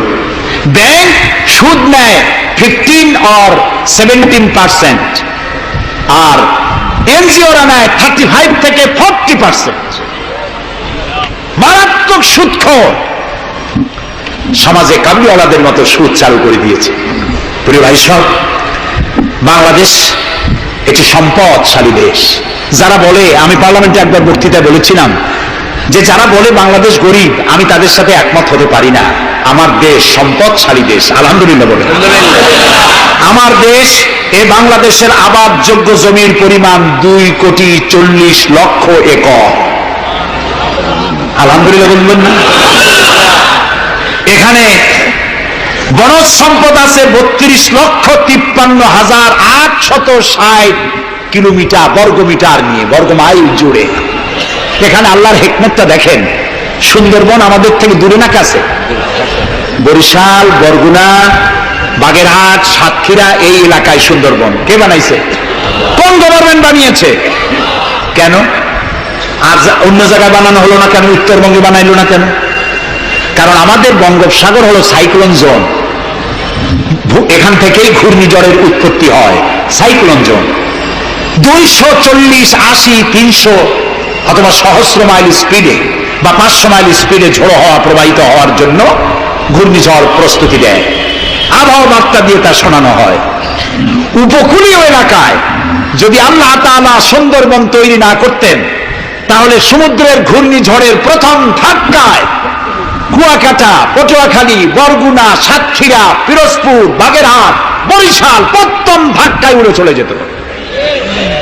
আল্লাহ তাআলা কি দয়া, সুন্দরবন বানাই দিয়ে প্রোটেক্টেড করেছেন। তাও আমরা সুবহানাল্লাহ বলবো। এই সুন্দরবন রক্ষার জন্য গভর্নমেন্ট পাহারাদার লাগিয়েছে, কিন্তু পাহারাদারেরা নিজেরাই রক্ষকরা হয়েছে ভক্ষক, জন্মের খাওয়া খাইতেছে। আল্লাহ দেখলেন যে এরা তো এই ধরনের মানুষ খুব বেকায়দা, সেই জন্য আল্লাহ তাআলা নিজেও কিছু পাহারার ব্যবস্থা করলেন। সেই পাহারাদার কে? Royal Bengal tiger. যদি সামনে পড়েন 10 কোটি টাকা ঘুষ দেবেন, এই কথা শুনলেও আপনারা ছাড়বে না। যাতে বংশানুক্রমে পৃথিবীর মানুষ, দেশের মানুষ এগুলি ভোগ দখল করতে পারে, আল্লাহ সেই জন্য পাহারাদার রেখে দিয়েছেন। সুবহানাল্লাহ। আমার দেশে রয়েছে পানি সম্পদ। বাংলাদেশে ছোট বড় 250টি নদ নদী আছে, যেগুলির দৈর্ঘ্য 3,200 বর্গ মাইল। আছে পানি সম্পদ, আছে পশু সম্পদ, আছে মৎস্য সম্পদ, সর্বোপরি আছে এই বাংলাদেশের 14 কোটি মানুষের 28 কোটি হাত। এই হাতগুলি যদি ভিক্ষুকের হাত না হয়ে কর্মীর হাত হয়ে যায়, তাহলে আমাদের দেশ গরিব থাকতে পারে না। আমার দেশের সম্পদের অভাব নাই, যথেষ্ট সম্পদ আছে, শুধুমাত্র ইকুয়াল ডিস্ট্রিবিউশন নাই। সৎ এবং যোগ্য নেতৃত্বের অভাবে এই চরম দুরবস্থার সৃষ্টি হয়েছে। আরো হয়েছে রাজনৈতিক প্রতিহিংসার কারণে। তা না হলে আমরা পৃথিবীর মধ্যে দাঁড়ায় যেতাম। যুদ্ধ বিধ্বস্ত জাপান কোথার থেকে কোথায় গেল? উত্তর কোরিয়া আমেরিকাকে চ্যালেঞ্জ করছে। থাইল্যান্ড, যারা নারী ব্যবসা করে জীবন বাঁচাইতো, সেই থাইল্যান্ড এখন, আমি মেলবোর্ন ইউনিভার্সিটিতে আমার প্রোগ্রাম ছিল, যাওয়ার সময় ব্যাংকক হয়ে গেলাম। একটি হোটেলে আমার থাকার জায়গা ছিল। 30 কিলোমিটার লম্বা ফ্লাইওভার ব্যাংককে। বিল্ডিংগুলি দেখতে হলে এরকম তাকালে মাথা টুপি পড়ে যায়, এত উঁচু উঁচু বিল্ডিং। সিঙ্গাপুর কোত্থেকে কোথায় গেল, আমরা যে তিমিরে ছিলাম সেই তিমিরেই রয়ে গেলাম। আমাদের বুঝতে হবে, আমার ইসলাম দারিদ্র্যের বিকাশের জন্য আসে নাই, দারিদ্র বিমোচনের জন্য এসেছে। সুন্দর একটি সমাজ বিনির্মাণের জন্য ইসলাম এসেছে, এবং তা গণতান্ত্রিক প্রক্রিয়ার মধ্য দিয়ে। নবী করিম সাল্লাল্লাহু আলাইহি সাল্লাম যদি বলতেন ইন্তেকালের সময় যে আমার মেয়ে নেতৃত্ব দিবে, আমার নাতি নেতৃত্ব দিবে, বলেন কার বাবার হিম্মত ছিল এটার প্রতিবাদ করার? তিনি কি তা করেছেন? না। ইন্তেকালের সময় জিজ্ঞাসিত হয়ে তিনি বললেন, আমার পরে তোমাদের মধ্যে যিনি বেশি যোগ্য, খোদাভীরু, আল্লাহকে ভয় করে, তেমন লোককে তোমরা নেতা নির্বাচিত করো।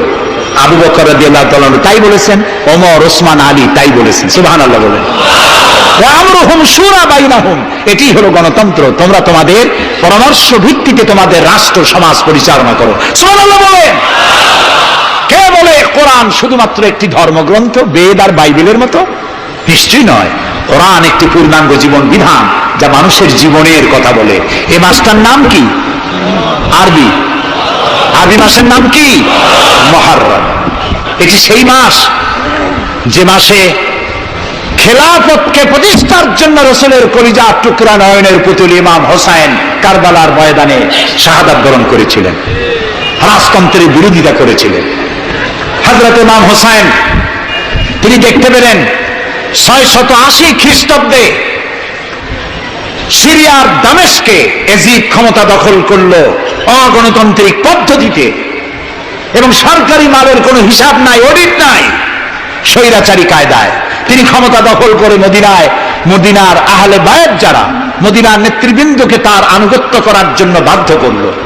ইমাম হোসেন যে মায়ের পেটে এসেছেন, যে পিতার পেটে জন্মে এসেছেন, যে নানার কোলে বড় হয়েছেন, তিনি কি এই দৃশ্য চোখে দেখতে পারেন?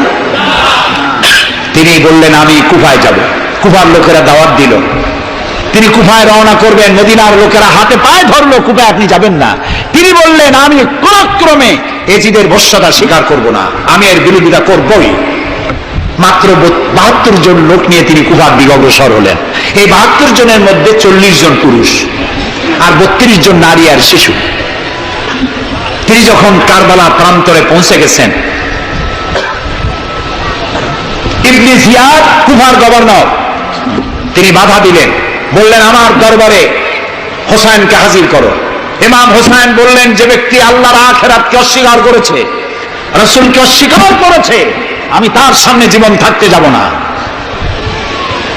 রাতারাতি ইয়াজিদ 6000 সৈন্য পাঠিয়ে দিল। ইমাম হোসেনের সাথে লোক কত? মাত্র 72। 6000 লোক কি যুদ্ধ করা লাগে 72-এর সাথে? শুধু যদি মার্চ করে পায়ের তলায় পিছে 72 জন শেষ হয়ে যাবে। হযরত ইমাম হোসেন রাতের বেলায় সঙ্গীদের বললেন, ও আমার সাথীরা, ইয়াজিদ আমার শির চায়, আমাকে চায়, আমার সঙ্গে থেকে তোমরা তোমাদের জীবনকে বিপন্ন করো না, তোমরা সবাই ফিরে চলে যাও মদিনায়। সাথীরা বললেন, ইমাম আজকে যদি আপনাকে ছেড়ে জীবনের মায়া নিয়ে মদিনায় ফিরে যাই, আর আপনার যদি শাহাদাত নসিব হয়, তাহলে কিয়ামতের দিন আল্লাহর নবীর সামনে আমরা কি জবাব দেব? আমরা আমাদের জীবন দিয়ে আপনাকে পাহারা দেব। সকালবেলা যুদ্ধ শুরু হয়ে গেল। জোহরের নামাজ আসতে না আসতে 40 জন পুরুষ শাহাদাত বরণ করলেন। এখন একজন পুরুষ বেঁচে আছেন, ইমাম হোসেন। তাঁবুর ভিতরে স্ত্রী এবং অন্যান্য মহিলাদের কাছ থেকে বিদায় নিতে এসেছেন। তোমাদেরকে আল্লাহর হাওয়ালা করলাম, আমি যুদ্ধে চলে যাচ্ছি। আমার চোখের সামনে আমার নানাজির দামদান মোবারক শহীদ হওয়া ইসলাম, সাহাবীদের রক্ত দেওয়া, জীবন দেওয়া ইসলাম, খেলাফত মিটে যাবে পৃথিবী থেকে, রাজতন্ত্র প্রতিষ্ঠা হবে, আমার জীবন থাকতে আমি তা হতে দেব না। স্ত্রী এগিয়ে এলেন, বললেন, হুসাইন, জিহাদের ময়দানে থেকে আমি আপনাকে বিরত থাকতে বলবো না, তবে একটি দাবি আছে। এই যে ছোট্ট দুগ্ধপোষ্য শিশু, গত কয়েকদিন হলো ঘরে খাবার নাই, পানি নাই, আমার বুকে দুধও নাই, এই ছোট্ট বাচ্চাটিকে একটু পানির ব্যবস্থা করুন। ইমাম হোসেন কলিজার টুকরা সন্তানকে 2 হাতে উঁচু করে এজিদি সৈন্যদের সামনে এসেছেন। এজিদি সৈন্যরা, আমার হাতের দিকে তাকাও, এটি রাসূলের আওলাদ, আমার কলিজার টুকরা সন্তান। ফোরাতের অফুরন্ত পানি প্রবাহিত হচ্ছে, একটু ফোরাতের কুলটা ছেড়ে দাও, ওর একটু পানি পান করায়। আমার সাথে তোমাদের শত্রুতা থাকতে পারে, এই নিষ্পাপ বাচ্চার সাথে তো কোনো শত্রুতা থাকার কথা নয়। তার এই আবেগপূর্ণ কথা এজিদি সৈন্যদের কলিজায় স্পর্শ করলো না। তারা বিষাক্ত তীর নিক্ষেপ করলো। ইমাম হোসেনের উঁচু করে ধরা বাচ্চার বুকের ভিতর থেকে বিষাক্ত তীর প্রবেশ করে বেরিয়ে গেল অপর প্রান্ত থেকে, রক্ত ফিনকি দিয়ে বেরিয়ে এলো। ইমাম হোসেন 2 হাতে আসলা ভরে সেই রক্ত চেহারায় মারতে লাগলেন আর বললেন, কলিজার টুকরা সন্তান, সালেহ আলাইহিস সালামের উটনির রক্তের চাইতে তোমার রক্ত পবিত্র। হযরত সালেহ আলাইহিস সালামের চাইতে রাসূলুল্লাহর মর্যাদা অনেক বেশি, তুমি তার আওলাদ। বাচ্চাকে কোলে করে নিয়ে স্ত্রীর কাছে গিয়ে বললেন, স্ত্রী, এই নাও তোমার বাচ্চা, ঠান্ডা হয়ে গেছে, এমন পানি পান করেছে, কিয়ামত পর্যন্ত পানি পানি বলে তোমারে আর বিরক্ত করবে না। ইমাম হোসেন লড়াই করলেন ময়দানে, বহু সংখ্যক সৈন্য হতাহত করে ফোরাতের কুল উন্মুক্ত করে ঘোড়ার পৃষ্ঠ থেকে নেমে এক আস্তা পানি তুলেছেন, পানি পান করবেন। মুখের কাছে যখন আকণ্ঠ তৃষ্ণার্ত পিপাসার্ত হোসাইন মুখের কাছে পানি নিয়েছেন, হঠাৎ ভেসে উঠল মনের পর্দায়, একটু আগে আমার কলিজার টুকরো সন্তান এই পানির অভাবে চলে গেল। 40 জন মানুষ বিদায় হলো, এক ফোঁটা পানি দিতে পারলাম না, এই পানি আমি কেমনে খাই? হাতের থেকে পানি পড়ে গেল। অশ্বের পৃষ্ঠে আরোহণ করলেন, চতুর্দিক থেকে তীর আর তরবারি আসতে লাগলো। ইমাম হোসেন বললেন, থামো, একটু থামো, তোমরা কাকে তীর বিদ্ধ করছো? আমি কি তোমাদের রসুল মুহাম্মদ সাল্লাল্লাহু আলাইহি ওয়াসাল্লামের নাতি নই? আমি কি তোমাদের রসুলের কলিজার টুকরা মা ফাতেমার নয়নের মণি নই? কেমন করে আমার গায়ে তোমরা তীর মারো? উম্মে সালমা, আমাদের মা উম্মে সালমা রাদিয়াল্লাহু তাআলা আনহা, সকালবেলায় 11ই মুহররম সকালবেলায় তিনি ঘরে বসে কাঁদতেছেন। কয়েকজন প্রতিবেশী মহিলা এসে বলছেন, মা আপনি কাঁদেন কেন? তিনি বলছেন, আজকে রাত্রে আমি স্বপ্ন দেখেছি রাসূলুল্লাহ আমার বাড়ি এসেছেন। আমি দেখতে পেলাম আল্লাহ রসুলের চোখ দিয়ে পানি পড়ছে, দাড়ি মোবারক ধুলা মাখা, বুক কাটা বলি। আমি জিজ্ঞেস করলাম, ইয়া রাসূলুল্লাহ আপনি কাঁদেন কেন? মুখখানা মলিন কেন? দাড়ি মোবারকে ধুলোবালি কেন? রাসূলুল্লাহ বললেন, উম্মে সালমা তুমি জানো না আমি এইমাত্র কারবালা থেকে এসেছি। আমি দেখে এলাম আমার কলিজার টুকরা হোসাইনের শির মোবারক তার দেহ থেকে বিচ্ছিন্ন করে ঘোড়ার পদতলি, ঘোড়া দিয়ে পদদলিত করা হয়েছে তার দেহ মোবারক। ইসলাম এত সহজে আসে না, অনেক রক্ত পাড়ি দিয়ে এসেছে ইসলাম। হযরতে হোসাইনের মস্তক মুবারক এজিদি সৈন্যরা একটা প্লেটে করে নিয়ে কুমার গভর্নর ইবনে জিয়াদের সামনে রেখেছে। ইবনে জিয়াদ চেয়ারে বসা, সিংহাসনে বসা, ইমাম হোসাইনের মস্তক মুবারক তার পায়ের কাছে রেখেছে। কলঙ্কিত ইতিহাস, কি করে আমি শুনাই আপনাদেরকে? ইবনে জিয়াদ চেয়ারে বসে পায়ের কাছে রাখা ইমাম হোসাইনের ঠোঁটের উপরে লাঠি দিয়ে নাড়তেছে। হযরত যায়েদ রাদিয়াল্লাহু তাআলা আনহু 80 বছর বয়স, তিনি বলছেন, ইবনে জিয়াদ এতক্ষণ যা করেছ মুখ বুঝে সহ্য করেছি, কিন্তু এখন যেটা তুমি করতেছো পায়ের কাছে কার ব্যথা? তুমি যে ঠোঁটের উপরে লাঠি দিয়ে নাড়তেছো, আমি যায়েদ আমি দেখেছি রাসূলুল্লাহ 1000 বার এই মুখের উপরে চুমা খেয়েছেন। তোমার বেয়াদবি বন্ধ করো। প্রিয় ভাই সব, রাজতন্ত্র নয়, পরামর্শ ভিত্তিক সমাজ ব্যবস্থা প্রতিষ্ঠার জন্য আল্লাহ তাআলা ইসলাম দিয়েছেন, দ্বীন দিয়েছেন। সেই জীবন ব্যবস্থা ইসলাম আজকে এই পৃথিবীতে মুসলমানদেরকে সন্ত্রাসী জাত হিসেবে চিহ্নিত করার জন্য, উগ্র জাতি হিসেবে, সহিংস জাতি হিসেবে, অগণতান্ত্রিক জাতি হিসেবে প্রমাণিত করার জন্য পাশ্চাত্য শক্তি তারা নবী করিম সাল্লাল্লাহু আলাইহি সাল্লামের ব্যঙ্গচিত্র এঁকে দুনিয়ায় ছড়িয়ে দিয়েছে। আজকে জুমার খুতবায় আমি কসাই মসজিদে বলেছিলাম, রাসূলুল্লাহর মাথার উপরে বোমা আকৃতির পাগড়ি বেঁধেছে, পাশে 2টা অর্ধনগ্ন মেয়ে লোক রেখেছে। নাউজুবিল্লাহ। তোদের মতো অসভ্য আছে পৃথিবীতে? ডেনমার্ক, আমেরিকা, ইউরোপ, তোমরাও কি মানুষের মতো কাজ করেছ? বিশ্ব নবী পৃথিবীতে সব দিয়েছেন, কিছু নেন নাই। তাকে অপমান করার অর্থ হচ্ছে মানব সভ্যতাকে অপমান করা। রাসূলকে অপমান করার ক্ষমতা কারো নাই। তার সম্মান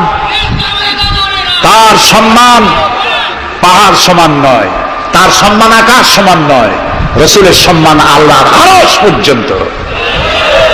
আল্লাহ তার আরশে আজিমে কাউকে দাওয়াত দেন নাই, বিশ্ব নবীকে দাওয়াত দিয়েছিলেন। আমি আমার বরিশালবাসীদের বলবো, মুসলমানদেরকে ধৈর্য ধারণ করতে হবে, আরো সংযমী হতে হবে। আমরা প্রতিবাদ করব, অবশ্যই প্রতিবাদ করব, কিন্তু জ্বালাও পোড়াওতে আমরা যাব না। আমরা কারো পতাকা পোড়ানো, কারো অফিসে ভাঙচুর করা, এটা আমাদের কাজ না। আমরা গড়ার জন্য এসেছি, আমরা ভাঙ্গার জন্য আসি নাই। কেউ অসভ্য হলে আমরা অসভ্য হতে পারি না, ওরা অসভ্য, ওরা বর্বর, ওদের জীবনে ভালোবাসা নাই, তাই ওরা প্রতি বছর একটা দিন ভালোবাসা দিবস পালন করে। আমার জীবনে ভালোবাসার অভাব নাই। ইসলাম সর্বশ্রেষ্ঠ জীবন ব্যবস্থা। এই কল্যাণময় জীবন ব্যবস্থা প্রতিষ্ঠার জন্য এগিয়ে আসতে হবে মুসলমানদেরকে, সকলকে, হিন্দুদেরকেও। হিন্দু, বৌদ্ধ, খ্রিস্টানদের বলি, আমার প্রিয় ভাইয়েরা, আপনাদের মধ্যে আমাদের মধ্যে পার্থক্য খুবই কম। হিন্দুরা বলেন এক ব্রহ্মা, দ্বিতীয় নাস্তি, আমরা বলি লা ইলাহা ইল্লাল্লাহ, কথা প্রায় কাছাকাছি। আপনারা পুনর্জন্মে বিশ্বাসী, আমরা পুনরুত্থানে বিশ্বাসী। আমরা খুব ভালো আছি, এই দেশটা খুব ভালো দেশ, পূজা আর রোজা একসাথে হয়, আমরা অনেক আরামে আছি। এদেশে সাম্প্রদায়িক সম্প্রীতি নাই বলে যারা বিদেশে বদনাম ছড়ায়, তাদের হেদায়েতের জন্য আমরা আল্লাহর কাছে দোয়া করি, আল্লাহ তাদের হেদায়েত করো। ক্ষমতা হারায় মানুষ এত পাগল হয় যে দেশের বিরুদ্ধে কথা বলে, মায়ের বিরুদ্ধে কথা বলে, রাষ্ট্রের বিরুদ্ধে কথা বলে। আল্লাহ এদের হেদায়েত নসিব করে দিন। প্রিয় ভাই সব, আমার হিন্দু ভাইয়েরা, অমুসলিম ভাইরা যারা আসছেন, আমি তাদেরকে বলবো, এই কোরআন শুধু মুসলমানদের জন্য নয়। আপনার ইসলাম কবুল করা লাগবে না। আমি ইউরোপ, আমেরিকা, অস্ট্রেলিয়া, আফ্রিকায় যখন অমুসলিমদের মধ্যে বক্তৃতা করি, তখন বলি আপনাদের মুসলমান হওয়া লাগবে না, যে ধর্মে আছে সে ধর্মে থেকেই যদি কোরআন বর্ণিত আইন যদি মানেন, আপনি শান্তি পাবেন দুনিয়ায়, শান্তি পাবেন আখিরাতে। পরকালেও শান্তি পাবেন কিনা আল্লাহ ভালো জানেন, তবে দুনিয়ার শান্তি তো পাবেনই। কোরআনের আইন সকলের জন্য প্রযোজ্য। প্রিয় ভাই সব, আমি এখন মুনাজাতের দিকে আগাবো। ইসলামের ব্যাখ্যা দিচ্ছিলাম, ইন্নাদ দীনা ইনদাল্লাহিল ইসলাম। ইসলামের চাইতে কল্যাণময় জীবন ব্যবস্থা পৃথিবীতে আর নাই। বলেন সুবহানাল্লাহ। আমি মুনাজাতের দিকে যাচ্ছি, আর মুনাজাতের আদব হলো বসা।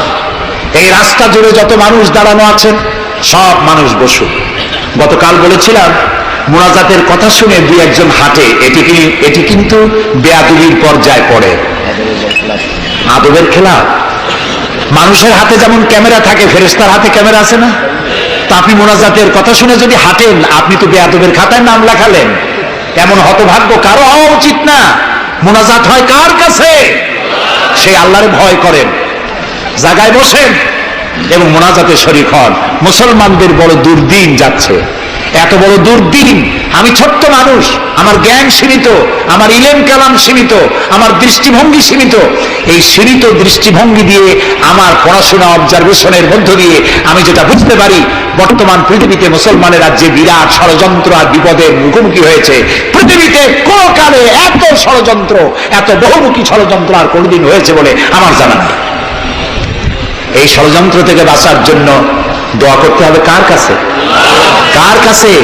তিনিই পারবেন আমাদেরকে কল্যাণ দিতে। এই জন্যে মা বোনেরা যারা এসেছেন, মা বোনদেরকে বলবো, আপনাদেরকে ইসলাম সর্বাধিক সুযোগ দিয়েছে, আপনাদের অধিকার দিয়েছে। লেখাপড়া করতে পারবেন, চাকরি করতে পারবেন, রাজনীতি করতে পারবেন, আপনারা সমাজনীতি করতে পারবেন, আপনারা যুদ্ধেও যেতে পারবেন, সব পারবেন। তবে আপনার শালীনতা, আপনার সম্ভ্রম, আপনার সতীত্ব, আপনার পর্দা আপনাকে বজায় রাখতে হবে। এ কাজটুকুনের মধ্য দিয়ে নারীর অধিকার প্রতিষ্ঠিত হবে। সেজন্য আমি মা বোনদেরকে বলবো, আসুন ইসলামকে জানি, ইসলামকে বুঝি, ইসলামের সাথে নিজেদেরকে সম্পৃক্ত করি। এটি শুধুমাত্র নামাজ, রোজা, হজ, যাকাতের ধর্ম নয়। নামাজ, রোজা, হজ, যাকাত সহ অর্থনীতি, সমাজনীতি, রাষ্ট্রনীতি সবকিছুর সমন্বয় একটা জীবনের স্কিম, একটি পরিকল্পনা যা দিয়েছেন আল্লাহ তাআলা। সুবহানাল্লাহ। আর ওই কথার প্রতিবাদ করি যারা আল্লাহর আইন প্রতিষ্ঠার নামে বোমা হামলা করে, সন্ত্রাসী তৎপরতা চালায়। এরা জিহাদকে অবমাননা করেছে। জিহাদ আর যুদ্ধ এক কথা নয়, জিহাদ আর কিতাল এক কথা নয়, হোলি ওয়ার এবং জিহাদ এক কথা নয়। সুতরাং আল্লাহর আইন প্রতিষ্ঠার নামে যারা সন্ত্রাসী তৎপরতা চালায়, তারা একটি জঘন্য কাজ করছে। যারা বোমা মারে আল্লাহর আইন প্রতিষ্ঠার জন্য, তারা মানুষ নয়, তারা মানুষ নামের কলঙ্ক, তারা নরপশু। বলুন তো তারা কি? তারা জানোয়ার।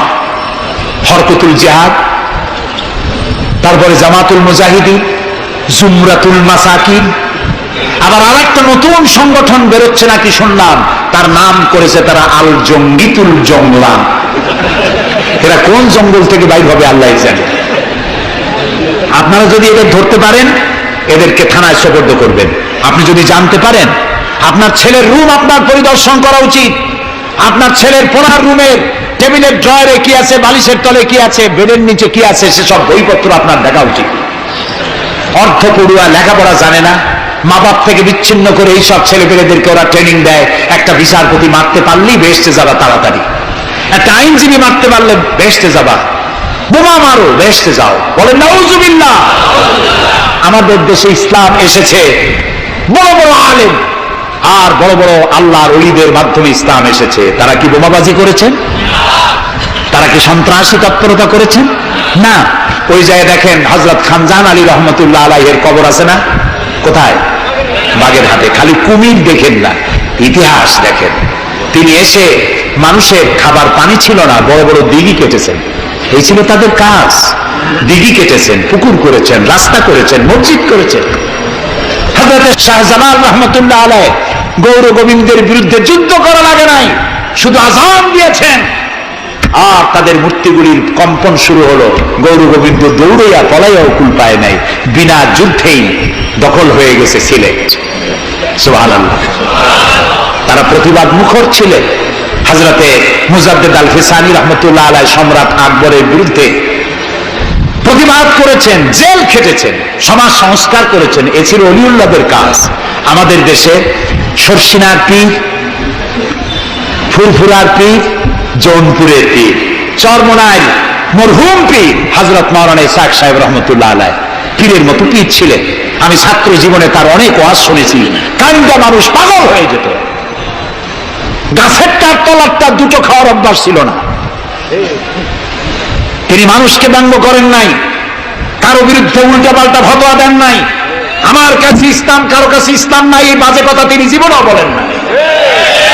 আমরা তাকে সম্মান করি। এইসব বড় বড় ওলিউল্লাহ আর আলেমরা এদেশে ইসলাম প্রচার করেছে, সন্ত্রাসের মধ্য দিয়ে নয়, ভালোবাসা দিয়া উন্নয়নমূলক কাজ করে মাদ্রাসা, মসজিদ, এতিমখানা প্রতিষ্ঠা করে করেছে। সুতরাং এই সন্ত্রাসী তৎপরতা যারা চালায় তারা মানুষ নয়, তারা জানোয়ার, তারা পশু। এদেরকে ধরিয়ে দিন, পুলিশকে ধরিয়ে দিন। আমরা সরকারের শুকরিয়া আদায় করি। আলহামদুলিল্লাহ, বর্তমান সরকার এদের নেটওয়ার্ক ভেঙে চুরমার করে দিয়েছে। বাকি আছে দুই শয়তান। এই দুই শয়তান আজ হোক কাল হোক ধরা পড়বেই ইনশাআল্লাহ। ইনশাআল্লাহ বলেন। এবং এদের দৃষ্টান্তমূলক প্রচন্ড শাস্তি হবে ইনশাআল্লাহ। যারা আমাদের দেশকে বদনাম করেছে, বাংলাদেশ পৃথিবীর দ্বিতীয় বৃহত্তম মুসলিম দেশ, গণতান্ত্রিক দেশ, এই দেশকে অন্যের পরাধীনতা থেকে আমাদের দেশকে আমাদের বাঁচাতে হবে। এই জন্য আলেম ওলামাদেরকে চিন্তা করতে হবে, ভাবতে হবে আগামীতে যেন এই দেশ কোন দেশের তাবেদার গোলাম রাষ্ট্রে পরিণত না হয়ে যায়। কারা এটা করতে পারে? কারা ক্ষমতা এলে আলেমদেরকে গ্রেফতার করবে? কারা ক্ষমতা এলে মাদ্রাসা বন্ধ করে দেবে? কারা ক্ষমতা এলে শাইখুল হাদিসকে দড়ি দিয়া বাঁধবে, বরিশাল জেলখানায় ঢুকাইয়া চোরের সাথে রাখবে? ওদেরকে চিনতে হবে, ওদেরকে চিনতে হবে। আর ঐক্যবদ্ধভাবে যারা আলেমদের পক্ষে, মাদ্রাসার পক্ষে, যারা আলেমদেরকে অসম্মান করে না, আলেমদেরকে মর্যাদা দেয়, তাদের সাথে থাকুন। এই দেশের সমস্ত মাদ্রাসাগুলি ফাজেলকে ডিগ্রির মান, কামেলকে মাস্টার্সের মান দেওয়া হবে ইনশাআল্লাহ।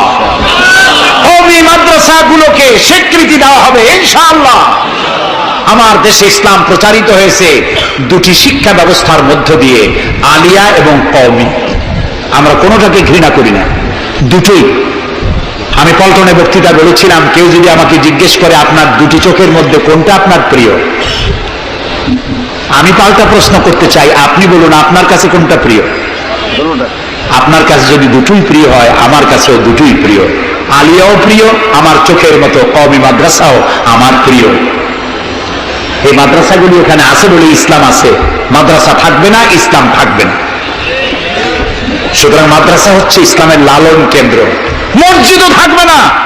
মসজিদে যেতে হলে তো মাদ্রাসা লাগবে, নামাজ শিখবা কোথায়, আল্লাহরের চিন্তা কোথায়?